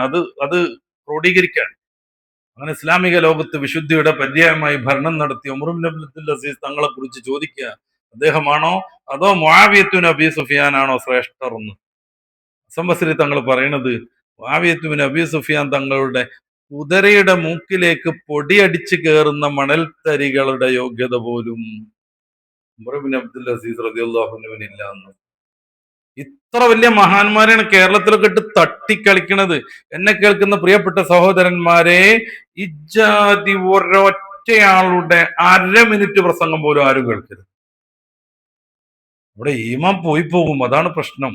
അല്ലെങ്കിൽ കൊള്ളാം, നന്നായിട്ട് പഠിക്കാൻ വേണ്ടി നിങ്ങൾ തയ്യാറാവും. ഞാൻ ഖുർആൻ മ്യൂസിയത്തിൽ പോയിരുന്നു, നമ്മുടെ സഹോദരൻ ഉണ്ട് അവിടെ ഹെൽപ്പ് ചെയ്യാൻ വേണ്ടി. ഈ വേദിയിലുണ്ടോന്ന് അറിയില്ല. വലിയ ലൈബ്രറി, 30,000 ബുക്കുകളുള്ള കിതാബുള്ള വലിയ ലൈബ്രറി ശൂന്യായി കിടക്കുന്നു. അപ്പൊ എന്നോട് പറയാം, പണ്ടൊക്കെ ആരെങ്കിലും വരുമായിരുന്നു, ഇപ്പൊ ഒരാള് പോലും ഇതിന്റെ മേലൊക്കെ ഒന്ന് കയറി വെക്കൂല. പിന്നെ അദ്ദേഹം പറഞ്ഞു, എല്ലാ ബുധനാഴ്ചയും 2 മണി മുതൽ 4 മണി വരെ ഒരു ഫാമിലി വരും, മക്കളും കുട്ടികളും. അവര് 2 മണിക്കൂർ ഇവിടെ നിന്നിട്ട് പുസ്തകങ്ങളൊക്കെ എടുത്ത് മറിച്ചു നോക്കി കുറച്ചൊക്കെ വായിക്കുന്നുണ്ട്. ഇതാണ് വിജ്ഞാനത്തിനോട് നമ്മൾ കാണിക്കുന്ന ഒരു ഒരു ഒരു ഒരു ബന്ധം. എന്നിട്ടോ എതിർപ്പുകൾ മൊത്തം കേൾക്കുക, അതിന് ഭയങ്കര ആവേശവും. വായന എന്നൊക്കെ പറഞ്ഞു കഴിഞ്ഞാൽ എടുത്തു പോയിട്ട് കാലങ്ങളായി. ഈ ഡിസംബർ 10-ാം തീയതി ഞാൻ UAE പോയിട്ടുണ്ടായിരുന്നു, കഴിഞ്ഞ ഡിസംബർ. അവിടെയുള്ള ഷാർജ ബുക്ക് ഫെയറിൽ പങ്കെടുക്കാൻ വേണ്ടിയിട്ട് കോഴിക്കോട് വിമാനത്താവളത്തിൽ ഈ കസ്റ്റം ഇങ്ങനെ ക്ലിയറൻസ് നടത്തുന്ന ഒരു പെൺകുട്ടി, ഓള് വലിയ പ്രായമൊന്നുമില്ല, അപ്പൊ അടുത്ത് അവിടെ ജോയിൻ ചെയ്താവുന്നുണ്ട്. അവളെന്നോട് വെച്ച്, എന്തിനാ ഷാർജയ്ക്ക് പോകണമെന്ന് വെച്ചു. ഞാൻ പറഞ്ഞു, അവിടെ ഇന്റർനാഷണൽ ബുക്ക് ഫെയർ ഉണ്ട്, അതിനെന്തിനാ പോകണം? ഞാൻ പറഞ്ഞു, പുസ്തകം മേടിക്കാൻ. ഓള് പറയും, ദൈവമേ, പുസ്തകം വാങ്ങിക്കാൻ വേണ്ടി ഇന്ത്യയിൽ നിന്ന് ഷാർജയിൽ പോവുകയാണ്. അപ്പൊ എന്നോട് ചോദിക്കും, എപ്പോ പുസ്തകമൊക്കെ വായിക്കാറുണ്ടോ നിങ്ങള്? ഞാൻ പറഞ്ഞു, എന്തേ അങ്ങനെ ചോദ്യം? അപ്പോൾ എന്നോട് പറയാം, ഡിഗ്രി പഠിക്കണ കാലത്ത് പുസ്തകം കണ്ട വെറുപ്പായിരുന്നു, ഇപ്പൊ ഇൻസ്റ്റയിൽ തോണ്ടാന്നല്ലാതെ പുസ്തകം ഒരു വരി വായിച്ചിട്ട് എത്ര വർഷമായി എന്നോട് ചോദിക്കാം. അപ്പൊ ഞാൻ പറഞ്ഞ അവളോട് എല്ലാ മാസവും ചുരുങ്ങിയത് മാഗസിനുകളല്ലാത്ത 3 പുസ്തകം ഞാൻ വായിക്കും. അവള് ബോധം കെടാൻ പോയി. ഇതാണ് പുസ്തകം വായനയോടുള്ള സമൂഹത്തിന്റെ സമീപനം. ഇന്നുണ്ടായ അനുഭവമാണ്. നമ്മുടെ ഖുർആൻ ലൈബ്രറിയിൽ ഒരു മനുഷ്യൻ അങ്ങോട്ട് കയറൂല എന്ന് അവര് പറഞ്ഞു. എനിക്ക് ആർക്കും ആവശ്യമില്ലല്ലോ, അതൊക്കെ പാടെ ഞാൻ കെട്ടിക്കൊണ്ടോട്ടെ എന്ന് ചോദിക്കാൻ മോഹമുണ്ട്. ആരും തരുന്നില്ല. ഞാൻ അന്ന് അവിടെ ജൂതന്മാരെ സിനഗോഗിൽ പോയി പരമാവധി സോപ്പ് അടിച്ചു, ഒരു ഹീബ്രു ബൈബിൾ ഇട്ടത് തരുന്നില്ല. അറബി ഫോട്ടോസ്റ്റാറ്റ് എടുത്തിട്ടുണ്ട്, അത് തരാം. ഞാൻ പറഞ്ഞു പ്രിന്റഡ് തന്നെ എന്റെ 2-3 ഫോട്ടോസ്. പൈസ തരാന്ന് വെച്ചു പറഞ്ഞു. കുറെ എന്റെ കയ്യിലുള്ള പൈസ മൊത്തം കൊടുക്കാന്ന് വിചാരിച്ചായിരുന്നു. കാരണം നല്ല അടിപൊളിയായിട്ട് പ്രിന്റ് ചെയ്ത ഒരു പഞ്ചഗ്രന്ഥികൾ എന്ന് പറയുന്ന തൗറാത്ത് എന്ന് പറയുന്ന ആ സാധനത്തിന്റെ അടിപൊളി പ്രിന്റ് ഉണ്ട്. അതിന്റെ ഇംഗ്ലീഷ് ട്രാൻസ്ലേഷൻ ഒക്കെ വെച്ചു തന്നില്ല. പിന്നെ ആകെ എനിക്കൊരു സന്തോഷം കിട്ടി, അതിന്റെ ഉള്ളിലൊക്കെ ഉണ്ട് അള്ളാഹു എന്ന് വലിയ ഇതിൽ എഴുതി വെച്ചിട്ട്. അത് ഞാൻ ഫോട്ടോ എടുത്ത്. എന്താ അള്ളാഹു എഴുതി വെച്ച ഫോട്ടോ എടുക്കണമെന്നായിരിക്കും നിങ്ങൾ വിചാരിക്കണത്. നമ്മുടെ കേരളത്തിലൊക്കെ അള്ളാഹു എന്ന് പറഞ്ഞാൽ ആത്തേണെന്നാ പറയണത്. ക്രിസ്ത്യാനികളിൽപ്പെട്ട കുറെ ഭ്രാന്തന്മാര് അള്ളാഹു അല്ലാത്തേണെന്നാണ് പറയുന്നത്. അപ്പൊ അല്ലാത്ത എന്ന് പറഞ്ഞ ദുഷ്ടവിഗ്രഹമാണ് മുസ്ലിങ്ങളുടെ അള്ളാഹു എന്ന് പറയുന്നത്. നമ്മളതിന് മറുപടി ഒക്കെ പറയാറുണ്ട്. ബൈബിളിൽ, അറബി ബൈബിളിൽ ദൈവം എന്നുള്ളിടത്തൊക്കെ അള്ളാഹു എന്നാണ്. അതിൽ വചനം ഉണ്ടായിരുന്നു, വചനം ദൈവത്തോടൊപ്പമായിരുന്നു, വചനം ദൈവമായിരുന്നു എന്ന് പറയുന്ന യോഹന്നാന്റെ സുവിശേഷം തുടങ്ങണ ആ വേർഡ് അറബിയിൽ ഫിൽ ബദഇ കാനൽ കലിമ അൽ കലിമത്തു മഅ അല്ലാഹ് അൽ കലിമത്തു ഹുവ അല്ലാഹ് എന്നാണ്. അപ്പൊ അറബി ബൈബിളിലൊക്കെ അല്ലാഹ് എന്നാ പറയുന്നത്. ഇത് അല്ലാത്തയാണോ എന്ന് ചോദിക്കലുണ്ട് നമ്മൾ, അതിന് മറുപടി ഒന്നും ഉണ്ടാവില്ല. പക്ഷെ ജൂതന്മാരുടെ സിനഗോഗിന്റെ ഉള്ളിൽ ചെന്നപ്പോ അവിടെ ഒരു വലിയ ബോർഡിൽ എഴുതി വെച്ചിരിക്കണ് അള്ളാഹു. അപ്പൊ ഞാൻ ചോദിച്ചു എന്താ അങ്ങനെ അള്ളാഹു എന്ന് എഴുതിയത്. അപ്പൊ എന്നോട് പറയണ അറബിയിലുള്ള ദൈവത്തിന്റെ പിന്നെ യാഹുവേക്ക് ഒക്കണ ഒരു പടമാണ്, ഒരു ഇതാണ് അത് എന്നാണ് അവര് പറഞ്ഞത്. അതാ പിന്നെ ആകെ മുതലായത്. ഹീബ്രു ബൈബിൾ കിട്ടിയില്ല. ഞാൻ പറയണ എന്താന്ന് വെച്ച് കഴിഞ്ഞാൽ വായനയോട് ഇത്ര ഇപ്പൊ സമൂഹത്തിന് താല്പര്യമുള്ളൂ, എന്നിട്ട് എല്ലാ തോന്നിയാസം കേട്ടുകൊണ്ടിരിക്കുക. ഞാൻ അവസാനിപ്പിക്കുകയാണ്. സോഫിയ ബീവി റളിയല്ലാഹു അൻഹ അങ്ങനത്തെ ശ്രേഷ്ഠയായിരുന്നു, ജൂത പ്രമുഖയായിരുന്നു. അവരെ ദിഹിയത്തുൽ കലബി എന്ന് പറയുന്ന സഹാബികളിൽ താഴ്ന്ന ലെവലിലുള്ള ഒരാൾ യുദ്ധാനന്തരം സ്വന്തമാക്കുന്നു. അപ്പൊ മറ്റു സഹാബികൾ മുത്തറസൂലിന്റെ അടുത്ത് വന്ന് പറയുന്നു, റസൂലെ ഇത് അവരോട് യോജിച്ച ഒരു പരിപാടിയല്ല. കാര്യം അവര് വലിയ ടീമാണ്, രാജാവിന്റെ മോളാണ്, യുവരാജാവിന്റെ ഭാര്യയാണ്. എന്നിട്ട് നമ്മളീപ്പെട്ട താഴ്ന്നവരായ ദഹിയത്തുൽ കലബി കൊണ്ടെടുക്കുക എന്ന് പറഞ്ഞാൽ അവരോട് ചെയ്യുന്ന അനീതിയാണ്. അതുകൊണ്ട് അവരെ നിങ്ങൾ ഏറ്റെടുക്കണം. അങ്ങനെ സാഹിബികളെല്ലാവരും ദിയത്തുൽ കൽബിയോട് പറഞ്ഞിട്ട് ദിയത്തുൽ കൽബിയുടെ വിഹിതത്തിൽ ഉണ്ടായിരുന്ന സഫിയ ബി മുത്തറസൂലിന്റെ വിഹിതത്തിലേക്ക് വരുന്നു. അവരാണെങ്കിലോ പണ്ട് പണ്ടേ റസൂലിന്റെ ഭാര്യയാവാൻ കൊതിച്ചവരാ.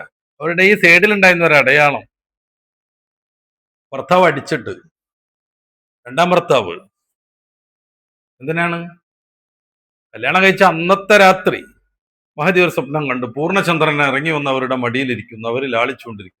നേരം വെളുത്തപ്പോ കൗതുകത്തിൽ ഇയാളോട് പറഞ്ഞു കൊടുത്തു. ഇയാൾ വലിയ വേദപണ്ഡിതനെ. ഉറച്ചടി അത്തുഹിബ്ബീന മലിക്കൽ ഹിജാസ് മുഹമ്മദ്, നീ ഹിജാസിന്റെ രാജാവാകുന്ന മുഹമ്മദിനെ പ്രണയിക്കുന്നോടി എന്ന് പറഞ്ഞിട്ട് ഒരച്ചടി. അന്ന് ഇവരുടെ മനസ്സിലേക്ക് കയറി ഹബീബായ റസൂൽ തങ്ങൾ എന്റെ ജീവിതത്തിന്റെ ഭാഗമാവണം. രണ്ടാമത്തെ ഒരു പ്രശ്നം കൂടി ഉണ്ടായി. ഖൈബർ യുദ്ധത്തിന്റെ മുന്നോടിയായിട്ട് രാജാവും മരോനും, അതായത് ഇവരുടെ ഭർത്താവ് പിന്നെ വല്യച്ഛനും കൂടി ചേർന്ന് സംസാരിക്കുകയാണ്. വല്യച്ഛൻ പറയാണ്, ഇതല്ലേ തൗറാത്ത് പറഞ്ഞ നബി? അപ്പോ മുറഹിബ് രാജാവ് പറയണ അതന്നെ, അദ്ദേഹല്ലേ ഇനി വരുന്ന് നമ്മുടെ തോറ പറയണത് അതന്നെ. എന്നാ പിന്നെ അദ്ദേഹത്തെ അംഗീകരിച്ച പോലെ എന്തിനു യുദ്ധത്തിന് നിൽക്കണം? നമ്മുടെ അധികാരം നഷ്ടപ്പെടുന്നതാണ്. ഇത് അപ്പുറത്തുനിന്ന് കേൾക്കുന്ന സഫിയ ബീന്റെ മനസ്സിലിങ്ങനെ വരികയാണ്. എല്ലാവരും ഇതുവരെ കാത്തിരുന്ന മഹാപ്രവാചകൻ വന്നിട്ട് വാപ്പയും ഭർത്താവും ഒക്കെ വെറുതെ കുനിഷ്ട് കാണിക്കുകയാണ്. ഇതുകൊണ്ട് റസൂലിനെ വരിക്കാൻ വേണ്ടി മോഹിച്ച് നടക്കുന്ന ആളാണ് സഫിയ ബീവി. നിയോഗമെന്ന വിധം സഹാബികൾ നബിതങ്ങളോട് അവരെ കല്യാണം കഴിക്കാൻ പറയുന്നു. രാഷ്ട്രീയപരമായ കാരണം കൊണ്ട് കല്യാണം കഴിച്ചു. റംല റളിയല്ലാഹു അൻഹ അബൂ സുഫിയാന്റെ മോള, ഉമ്മു ഹബീബ എന്നുള്ള പേരിൽ അറിയപ്പെട്ടു. ആദ്യമായി ഹിജറ പോയവരിൽ പെടുന്നു. അബിഷീനിയയിൽ വെച്ചിട്ട് വല്ലാതെ പീഡിതയായി മഹദി. ഭർത്താവ് കള്ളുടിയനായി അവിടെ എത്തിയിട്ട്. പിന്നെ അവിടെയുള്ള നസാറ പയ്യന്മാരോടൊപ്പം കൂടി അയാൾ ക്രിസ്ത്യാനിയായി മാറി. റംലാബിയുടെ മുന്നിൽ 3 ചാൻസാ ഉള്ളത്, ചോയ്സ്. ഒന്നെങ്കിൽ അദ്ദേഹത്തോടൊപ്പം ക്രിസ്ത്യാനിയായിട്ട് ജീവിക്കണം, അതവർക്ക് ഒരിക്കലും സമ്മതമല്ല. അല്ലെങ്കിൽ വാപ്പാന്റെ വീട്ടിലേക്ക് പോകണം. കൊട്ടാര സദൃശ്യമാവുന്ന അബൂ സുഫിയാന്റെ വീട്ടിൽ പോയാൽ എല്ലാ സന്തോഷത്തോടെയും ജീവിക്കാം. പക്ഷേ ദീന് വിടേണ്ടി വരും. പിന്നെ കൈക്കുഞ്ഞാകുന്ന ഹബീബ, അവരറിയപ്പെട്ടത് ഉമ്മു ഹബീബ എന്നുള്ള പേരില. ആ ഹബീബ എന്ന കൈക്കുഞ്ഞിനോടൊപ്പം കഷ്ടപ്പെട്ട് ജീവിക്കണം. അന്യദേശത്ത് സഹായിക്കാൻ ആരുമില്ല. ഏതാനും സഹാബിവര്യന്മാർ കൂടെ ഉണ്ട്. അവർക്കൊക്കെ അവരുടെ ജീവിതം തന്നെ കഷ്ടിച്ച് മുന്നോട്ട് കൊണ്ടുപോകാനേ സാധിക്കുള്ളൂ. ഈ ദുരന്തം ഹബീബായ റസൂൽ സല്ലല്ലാഹു അലൈഹി വസല്ലമ തങ്ങൾ അറിയുന്നു. റസൂൽ തങ്ങൾ നജ്ജാഷിക്ക് കത്തെഴുതുന്നു, മഹർ കൊടുത്തിട്ട് നിങ്ങൾ എനിക്ക് വേണ്ടി ഉമ്മു ഹബീബയെ നിക്കാഹ് കഴിച്ചു തരണം എന്ന് പറഞ്ഞിട്ട്. അങ്ങനെ റസൂലുള്ളാഹി സ്വല്ലല്ലാഹു അലൈഹി വസല്ലം അസാന്നിധ്യത്തിൽ വെച്ച് നിക്കാഹ് കഴിക്കുന്നു. വക്കാലത്ത് ഏൽപ്പിക്കാണ് നജ്ജാഷിയെ. അദ്ദേഹമാണ് മഹർ കൊടുക്കുന്നത്. അത് കഴിഞ്ഞു 4-5 വർഷം കഴിഞ്ഞിട്ട് നമ്മൾ നേരത്തെ പറഞ്ഞ ഖൈബർ യുദ്ധം നടന്നതിന് ശേഷമാണ് റംല ബീവിയെ മുത്തുറസൂൽ ഒന്ന് കാണുന്നത്. ഒരു സ്ത്രീലമ്പടനായി പെണ്ണിനോട് കാമാസക്തി കൊണ്ട് ഒന്നും കൂടി കിടക്കട്ടെ എന്ന് കരുതി കല്യാണം കഴിക്കാൻ മുത്തുറസൂലിന്റെ ചുറ്റും എത്ര സൗന്ദര്യവതികളുണ്ട്. എന്നിട്ട് കെട്ടണത് ആരെയാണ്? അബ്ശീനിയയിലേക്ക് ഇജറ പോയ മഹദിയാകുന്ന ഉമ്മു ഹബീബ എന്ന റംല ബീവി റളിയല്ലാഹു അൻഹയെ.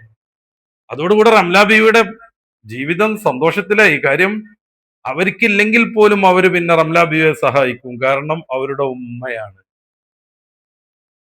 സാധാരണഗതിയിൽ അതിന്റെ മുന്നേ റംല ബീവി കേവലം ഒരു സ്ത്രീയാണ്.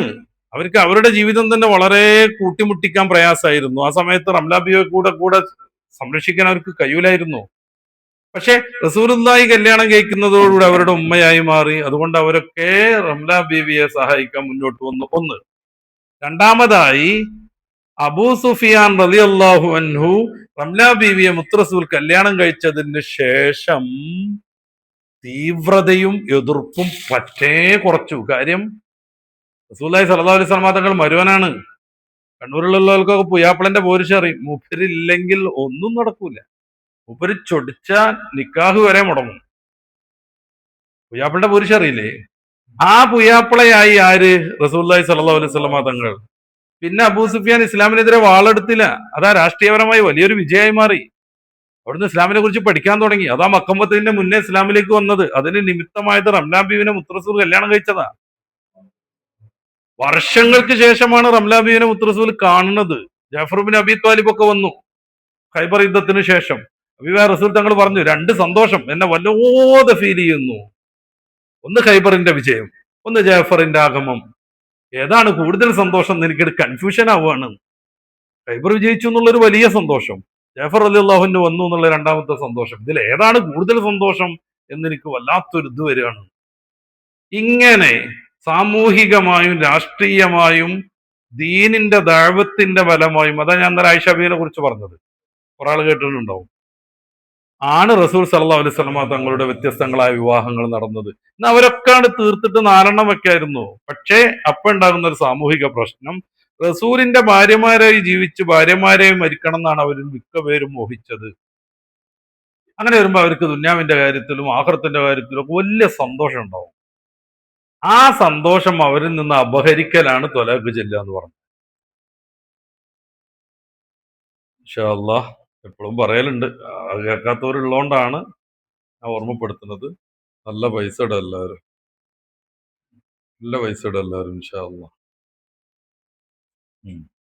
അപ്പൊ ഇനി ഇങ്ങനെയാണ് റസൂൽ സല്ലല്ലാഹു അലൈഹി വസല്ലമ തങ്ങളുടെ വിവാഹത്തെ കുറിച്ചുള്ള പൊതുവെയുള്ള വീക്ഷണം. ഇനി അതിന്റെ ഓരോന്ന് നമ്മൾ വേറെ സംസാരിക്കേണ്ടതാണ്. അത് പിന്നീട് എപ്പോഴെങ്കിലും നിങ്ങൾ പഠിക്കണമെന്ന് ഓർമ്മപ്പെടുത്തി ഇൻഷാ അല്ലാഹ് ഞാൻ അവസാനിപ്പിക്കാൻ ശ്രമിക്കുകയാണ്. ഇനി നമുക്ക് മറ്റു ചില കാര്യങ്ങളാണ് ഇനിയുള്ള ദിവസങ്ങളിൽ പറയാനുള്ളത്. ഇനി 2-3 അല്ലെ